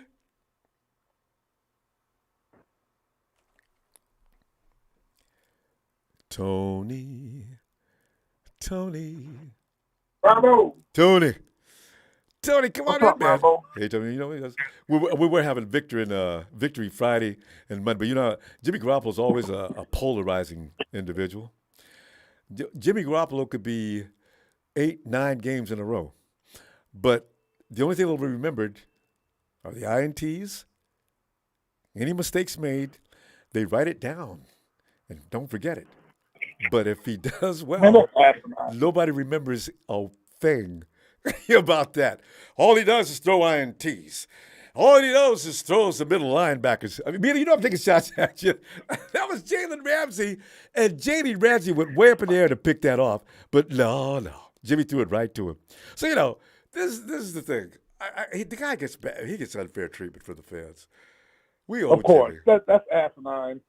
It's like last year we all lost to in the championship game, which y'all had the game. It's like they forgot about the week before in the cold in Green Bay against Aaron Rodgers. Jimmy led y'all on that drive to win that game, but they didn't want to talk about that. Nobody remembers it. They said he didn't do nothing, but that was Debo cutting across the middle, and Debo hit him in stride as he came across the middle and got us out of trouble. Nobody remembers that. No. We had. But Ronbo, the heat is on in Indy. I was looking at a couple of Indy blogs. Tomorrow's 1:00 game. They were saying if Indy needs to win that game to stay close to Tennessee to try to get the playoffs. But they're saying if Indy doesn't win that game, they're a 4-point dog, by the way. Then chances are they are not going to hire Jeff Saturday. And if Matt Ryan doesn't do well against Minnesota, they're probably not going to bring him back because Minnesota has the 32nd ranked and last pass defense. So Matt Ryan should be able to light them up. So we'll see. You know, and in fact, is the fact that Indy's lost some games by really close scores on several different occasions. This might be that one time or the other time that they don't let it go because they got a decent defense. All they got to do is stop Jefferson. And will they please run the ball? You got the best running back in the game, basically. Is he hurt? Yeah. No, the offense. He had missed a couple games, but Jonathan Taylor broke out against the Raiders when he had that 66-yard. Oh, man. He's going to pay for 1,000, but the offensive line has let them down this year. But they're playing a little bit better. The whole defense, and I told you this a few weeks ago, they were 8th in the league all year until the Dallas game, when they gave up all them points. Now they're like 14. And Michael Irvin can't stop talking about it. So, yeah, they got to bring the A game. It shows how serious they are. Jeff Saturday seems to be able to fire those guys up. Beat the Vikings tomorrow, and man. Although, see, Minnesota, what have we always know Minnesota. We know about the offense, but Ronbo, Minnesota's always had a great defense. Not this year. I know, right? They're 32nd it's average. in pass defense. I don't know what they are in run defense.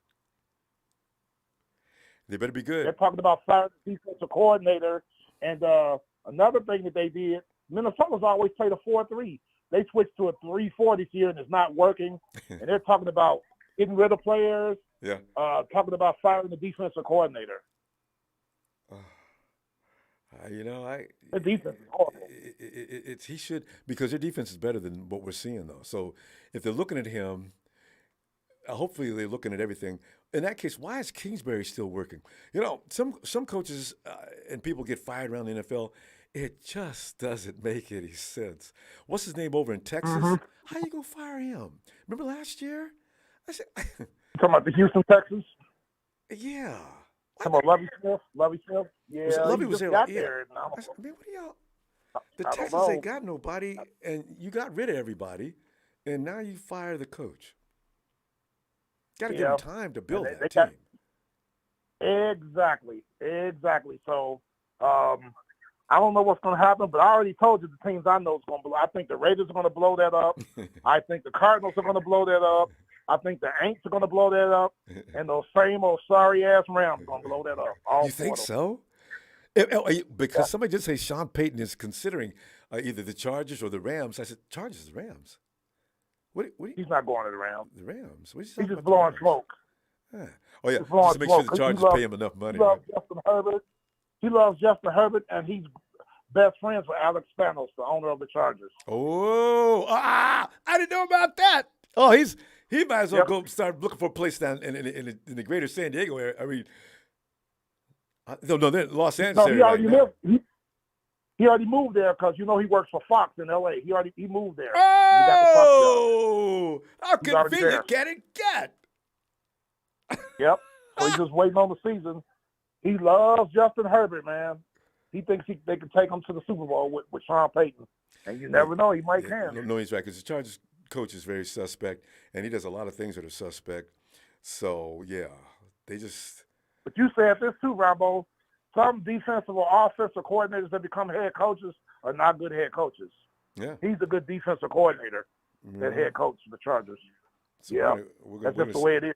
And we're going to see that every year. What's his name over? And the best example is the guy over with the Denver Broncos. He was like the man in Green Bay, and he can't run no club. Yes, exactly. And if the Rams, if Stafford doesn't come back and the Rams think that Master Baker Mayfield is going to win games, then they're delusional. McVay loves him already. McVay always falls in love. He's hugging people. McVay loves to put his hands on people that he likes, right? He's all hugging him up and talking in his ear like he's trying to whisper sweet nothings. I'm like, what the hell is that? Boy. Yeah, wait. He'd be just like Stafford. You know how he'd be throwing them picks like he was doing in Cleveland. Oh, throwing God. picks. Stafford. Nobody does a better job at that. Because Stafford, how many could he said? How many picks did he throw before he left? He was in the double digits already, wasn't he? Yeah, because he was leading the league. No, he was leading the league. I think he had 9. He was He'd have it by now. It was him and Jameis Winston. You remember it was him and Jameis Winston. They were leading the league. Neck and neck. Straight. Then Jameis got hurt. Then he got hurt. Now Matt Ryan leads the league with 13. That's Matt terrible. Ryan ain't never led the league. That's so never. sad. Well, they're going to blame the coaches for that too. You know, you got to get your offensive people in a position where they can win. If there's something going on out there, spotlighting the quarterback like some people do constantly is not always where you should be looking. So, Tony, tell you what I'm going to do. I'm going to go. I'm going to see you later on this weekend because I think I can't stand it. I know I'm going to talk some football sometime before next week. I'm looking forward to Sunday. We play the Aints, and the Desmond Ritter era has begun. I'm looking forward to seeing this young play. All right. 40-4 at Cincinnati. So Sounds you guys good. enjoy your ref, Ronbo. Yeah. You got all that ref now. You get some of your people back, like O'Menahue. And heal up. And Rick, get them back, man, so you can for that stretch, those 3-game Indeed. stretch. And pace them so they don't. Everybody's fresh all the time. Nobody gets hurt. All right. Thanks, Tony. Talk to you later. All right, I'll see you. Okay. Take care. You too. And let's go check out Frank and them sandwiches. Hey, Frank. Yeah, Frank. At this point, Frank is probably definitely not coming back. Hey, Merrick. Ronbo, what's up, Ronbo? Oh, this Frank comes back out of nowhere. Frank, there he is. Frank. What's up, Ronbo? Frank, you know how we do, man. We just extended like you see, we had Victory Monday followed by Victory Friday. When's the last time we've been able to do that? We probably did, but I just don't remember. Yeah. What's going on, man? What's the topic for the day? That's pretty much. We were just looking at some of the things Kyle Shanahan was talking about because you know how he's wondering about Jordan Mason wasn't running the ball as much as I don't know. Maybe he was okay with it, but a lot of us didn't appreciate Jordan Mason not running the ball much all day. The media asked him about that, and they said, "Well, Kyle, you know, Jordan Mason. Is there any reason why that he hasn't seen more touches on the field, or is Christian McCaffrey just too good to?" No, and Kyle. Boy, guys, no. We've been getting him in there, and you know, this is something we're gonna. This is something we do. We just like Christian. He's good, so good out of the backfield, and on the receiving role, right? Kyle tried his best to make the media understand why Jordan wasn't playing, but you and I both say Jordan bust down the field and almost had a touchdown. If he wouldn't have looked back, he got all the steam going forward. So you know, Kyle, he can play. Kyle, you can trust him. Let him play. So you know. Yeah. And also Javon Kinlaw is getting his window open. And do you think Javon Kinlaw will be able to stay with us so if he brings him back now? I almost would rather see him bring him back in the last 2 games. But he might be back next Sunday. Yeah, I think we're going to be, he should be good. He's been out, a nice little length of time. So I think, Kinlaw will be good coming back. I mean, we get healthy right at the right time. We peaking at the right time too. I'm gonna say that. That's we rolling hat, man. We talked about that 3 weeks ago. People said we got to score more points than this. If they got all that and they can't do no better than that, people don't understand. Frank, I'm glad you brought that up. Teams take time when they're new to each other to get it rolling. Give them a minute. I said, give them a minute. Yeah. We should have way more points yesterday, but flags and officials. Yeah, we shall. Yeah, but they want to make it a close game, and I think the W. But the quarterback situation, Ronbo, these next 3 weeks gonna be very interesting, Ronbo. Yeah.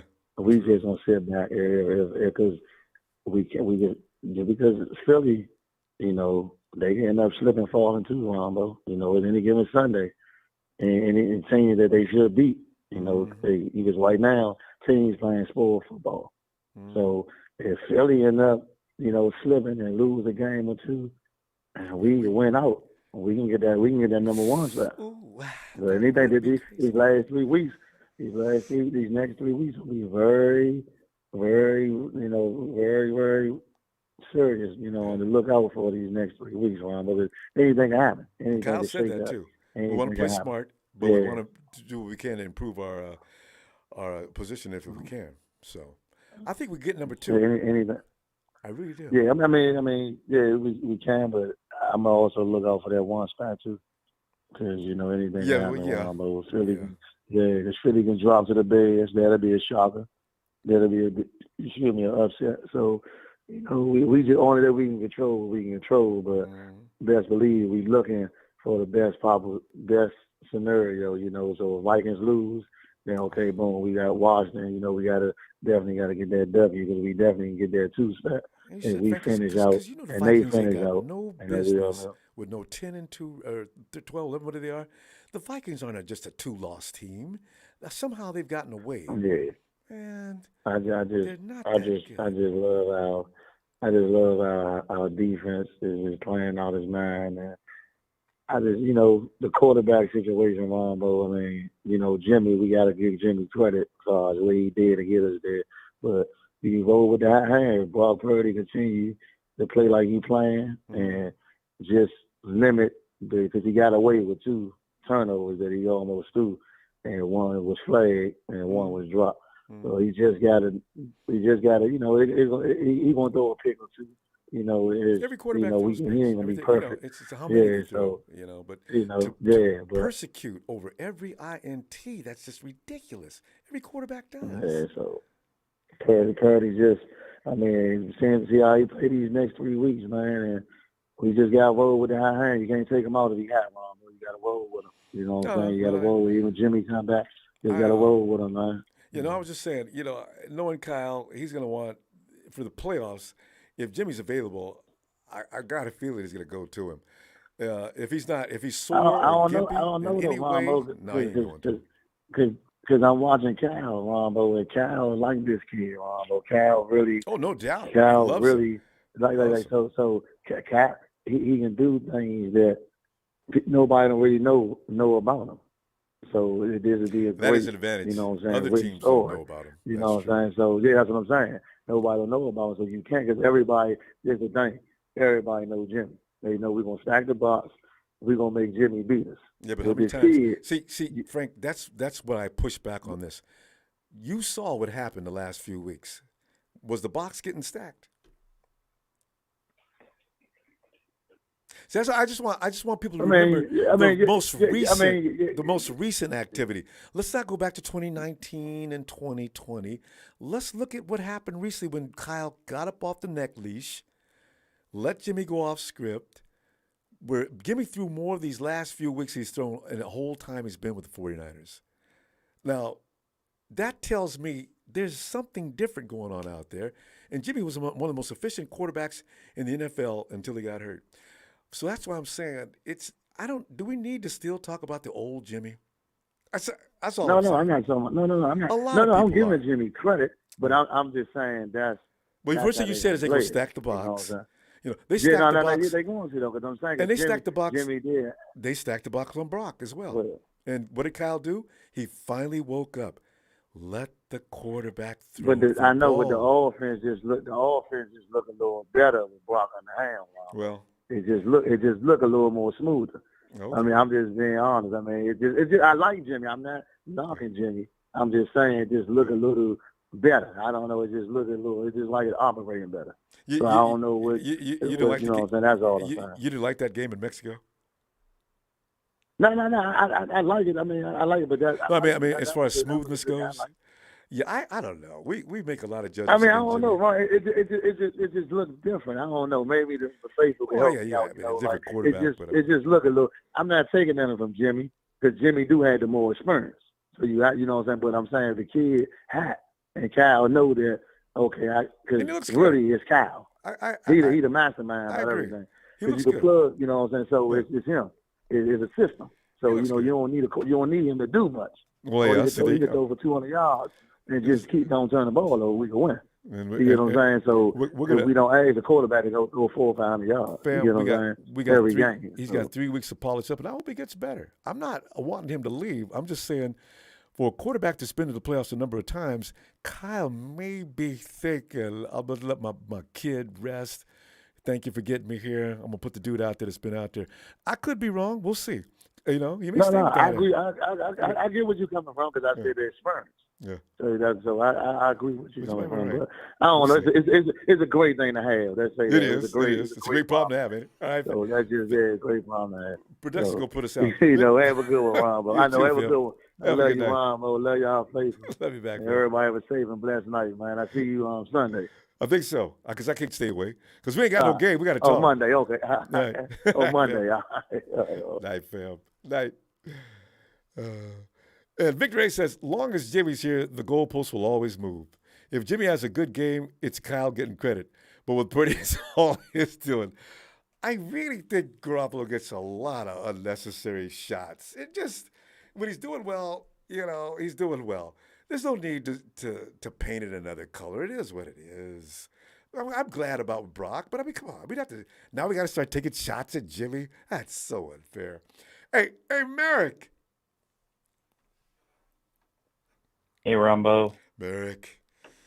Well, we were trying. You know what's up with this quarterback civil war that started again? Well, you know, the thing is, we hadn't done this in weeks. And then somebody asked the question is, who do you go with in the playoffs? And I just, God, man, they left Jimmy. They didn't put him on the IR because the plan was to bring him back in the playoffs. And now, oh, no, Brock looks like Mr. Perfect. We're not putting Jimmy back in because Jimmy wasn't sucking before he left. I understand the thing about him not playing, but come on, man. He doesn't have to play. If Brock can do it, okay. But I still think, why do we have to crucify Jimmy? He was looking good before he left. That's all I was saying. We'll see. But, Merrick, if you want to get back into celebration, I think for the Celebration Friday and Celebration Monday, you can do that as well. But go ahead. Well, for the playoffs, you need whoever the hot hand is. If it's Brock, go with him. If Brock's playing poorly, then put Jimmy in.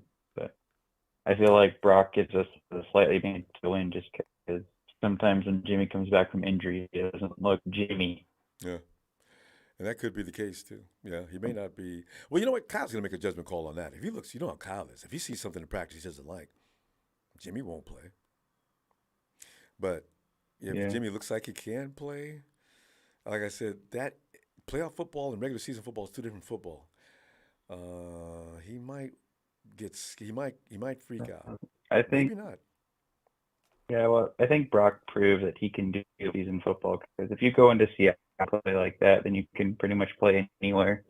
Some of the hardest places to play on the road. Yeah, well, if he can prove it to Kyle, he'll get in for sure, no doubt about it.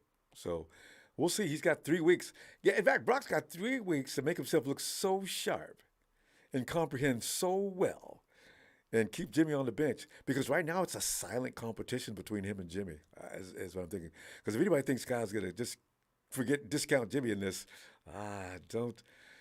don't set yourself up for that discomfort. Kyle's still thinking about bringing Jimmy back. We'll see how Brock looks. But he can convince Kyle that he can handle it. He'll handle it then. Yeah, I also think and we don't have a 4,000-yard passer. We don't have one. You there? No, I'm listening. You were out I for a said second. the NFL. Oh, sorry. I was saying the NFL these days, why we don't get respected because it's all about the offense, and we don't have a 4,000-yard pass. Don't have a top 5 wide receiver. So people don't care about how good your defense is. It's how good is your offense. So that's why we don't get our due respect.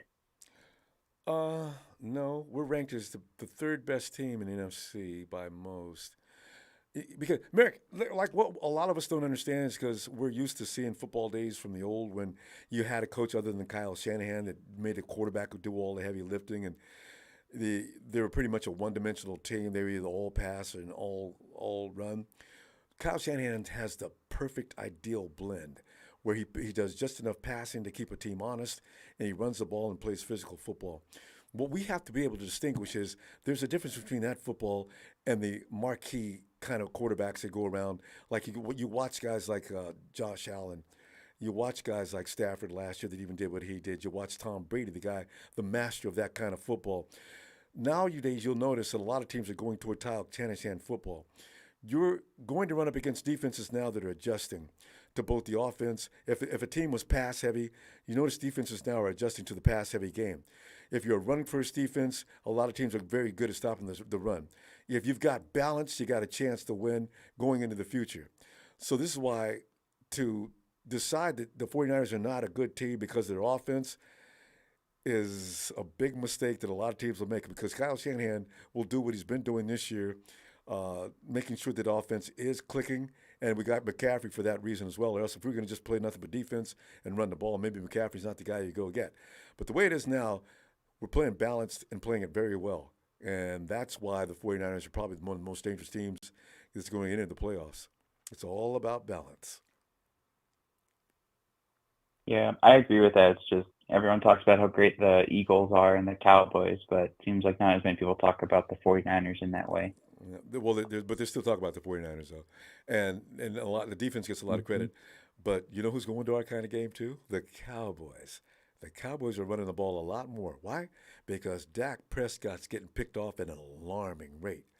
The Eagles, Hurts is running most of the game. He throws some great passes, but what he does is he adds to the run game. And now that opens up the pass game, which makes the Eagles extremely dangerous for that reason. But again, the balance there is Hurts, he can do things with his legs, and also he's got a good running back.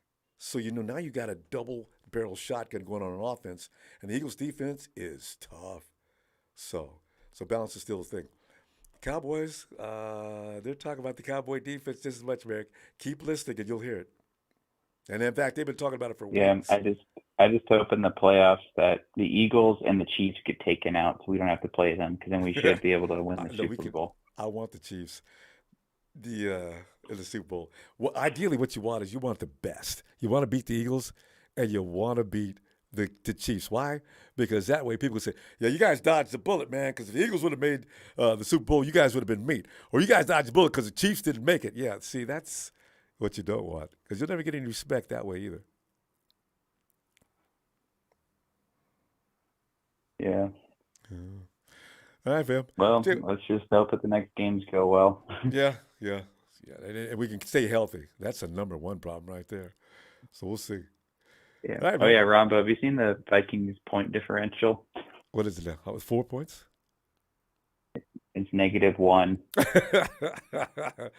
Vikings. Every other team in that ballpark for wins is like plus 130, and their Vikings are with -1. See, because they're more dimensional too. They got Justin Jefferson. You take Justin Jefferson away from them, and all of a sudden, hey, I thought these guys were better than this. They got almost shut out by the Cowboys, right? Well, it was a shutout, wasn't it? Yeah. Oh. It was 40-3. Oh. All right, Merrick.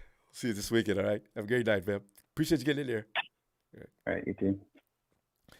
And G Block. Thanks, fam. So you came far since 24. You go crazy, OJ. 20. We did start in 2014, didn't we? Well, it's a big show. It's a big show. Get in here, man. Holy Brock Purdy. Oh, my goodness. I know. He is tough. Ronbo, his experience is showing. He was built to be being teams like Seattle due to his college experience, going into places like Austin, Texas, where the max capacity for that stadium for the Texas Longhorns is like, I just looked it up recently. It's like, it's one of the loudest stadiums. That's where the other 12-man team, or I'm sorry, that's the Aggies, but he's gone in there too.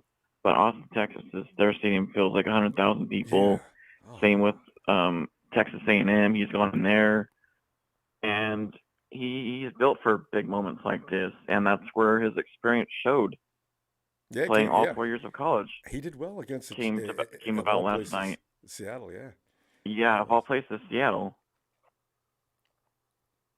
Yeah, you know, his maturity, his swag, I love that kid, man. I tell you, he is awesome. And that's why he doesn't have his next feet are year's very especially interesting. His feet are not like panicky at all. You can see his calmness in the pocket. He doesn't freak out when pressure is coming towards him. He releases the ball really quick. That's the most important thing. You know what I mean? Like, it doesn't matter like where he's assigned to throw to. If he sees somebody open, he throws it to them. And he rarely makes mistakes either, which is also a good thing. You know, and this is a quarterback that we can all get behind, and that's a good thing. Oh yeah, I'm rocking with Brock all the way, man. There's no minuses in his book, not now. No. No. Especially after 5 games. Hell, he could be a Pro Bowl if you just get. Because the thing is, to not know or not have been through what he does. But Fred Warner did point to that too. Fred, they've been training Brock Purdy this whole time.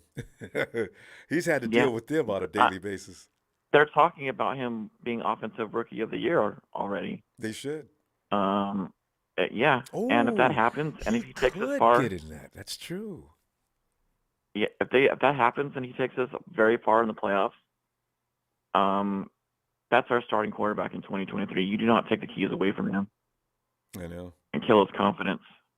Well, and you destroy kill the team chemistry. too. Yeah, you don't. Exactly. Yeah.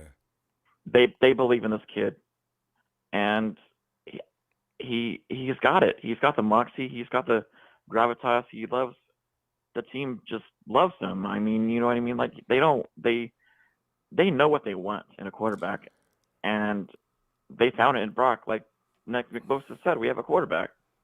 And the nice thing is, he is got a chip on his shoulder from being picked last. That's going to inspire him for. And not only that, he's going to be the cheapest salary on the team next year. Going into next $1 million year. I heard, right? I think less than that after taxes. I mean. Oh yeah, especially in San Francisco. Oh my God, state and local. You know, like, imagine the team that we can build around Brock and continue that success. You know what I mean? Like, imagine the offensive line we let can put Jimmy around walk him. and trade Trey to say we got nothing, and we go get a better backup. Exactly. You know what's funny about that? Trey, they let Jimmy walk, get that money back. And you not even entertain that thought too. You know, because if Brock goes through and looks convincing all in the playoffs, and especially gets to the playoffs and does well, yeah, it's over. Ronbo, he's the guy. That double pump fake. Oh my goodness, I don't know anybody that can pull that off better than he did last night. Maybe Rodgers can, maybe Brady can. That's a Rodgers-esque move right there. I'm not comparing him to Aaron Rodgers, but my God. Well, and actually, he did better than that. He did a full pirouette, if I'm not mistaken. I mean, a full spin, which is really risky, but he pulled it off. And that was Ray McCloud on the other side, right? Ray and I believe Christian, I'm not sure. No, it was McCaffrey. It was definitely McCaffrey the first time, because that's – and the smart thing, he goes to McCaffrey's side first, right? Because you know the defense is going to clap on him. That's where he's sold. That's where they all go. That's where their eyes are going towards. Is McCaffrey. They don't care about Ray. Nobody's scared of Ray. They should be. So, yeah. Yeah, no, he sold that really beautifully. I mean, I've never that was just amazing. I just want to win. I'm just thinking, if I know Kyle, and we all know Kyle about when it comes to veterans, is it guys? I'm saying, you know, he didn't put Jimmy on the IR for a reason, not because he wants to re-sign him next year, but he wants to bring him back in a few weeks. But like, he didn't know what he had in Brock Purdy, possibly. So Brock does a good job. No, he'll probably let him stay. You know what I mean? Like, I understand we gave up 2 first-round picks for Trey, but he's shown to be injury-prone a lot like Jimmy, and unfortunately, it's okay to lick your wounds and move on from him. I mean, look at what the Cardinals did to Josh Rosen. They drafted him, and then within a year later, they moved on from him. They drafted him 9th overall, and they moved on from him a year later. It's okay. Like, you know what I mean? We're not going to be mad or angry. Maybe some people on Twitter will like, they'll be angry and disappointed. So, you know what I mean? And now look at the quarterback. He can't stay healthy either. So, you know, quarterbacks are really, you got to have a backup because they're going to get hurt. Just about all of them are going to get hurt. If you get one that didn't get hurt, you got lucky. So, you know. Yeah, anyway. But really quick also, one more quick point. Real quick. There's one player I want Kyle to activate off the practice squad if Danny Gray's hurt and unavailable, and that's Daz Newsome. And the reason why is because number one, he got better Daz Newsome, the wide receiver we picked up from the Bears. There's one reason why, because he ran a 4.38 in the 2021 combine. And he's got better hands than Daz too. So then Danny Gray, Daz Newsome does. So because Danny Gray, put him out there. There's another guy who missed an injury. Yeah, I don't. We need that exactly. We need that speedster out there, man, to completely open up this offense. Well, you know, we'll see. And Brandon Ayuk can't catch a cold, so. And we need somebody to open up the middle of the damn field. It would make life so much easier. Exactly. Instead of getting on the quarterbacks for throwing INTs, get somebody that moves them suckers back. Oh, is it? Anyway. Yeah. All right. We're gonna go. And I'll tell you what. Is my favorite OG caller. Always good to hear from him. Yeah. Don't forget Donut and all right. And Tony, House, and from Downer, and of course Donut and T, my favorite couple of all time. All right, y'all take care. Shout out to everyone. All right, I know for real. All right, take care. All right, fam. Have a great night. Well, fam, listen. Might be back Sunday. I might be watching the games. We'll see. Because tomorrow, if Vikings lose, there's things to talk about now. G Block, man, good to see you again, fam.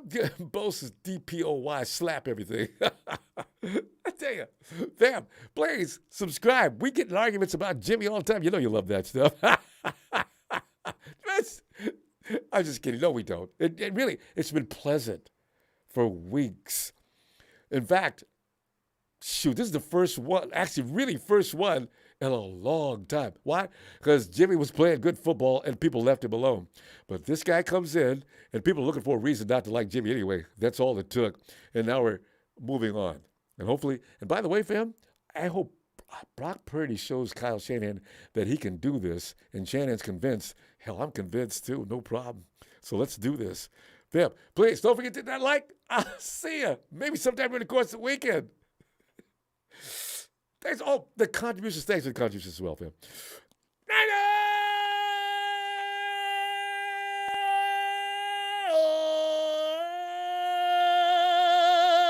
For the win. Lose Vikings.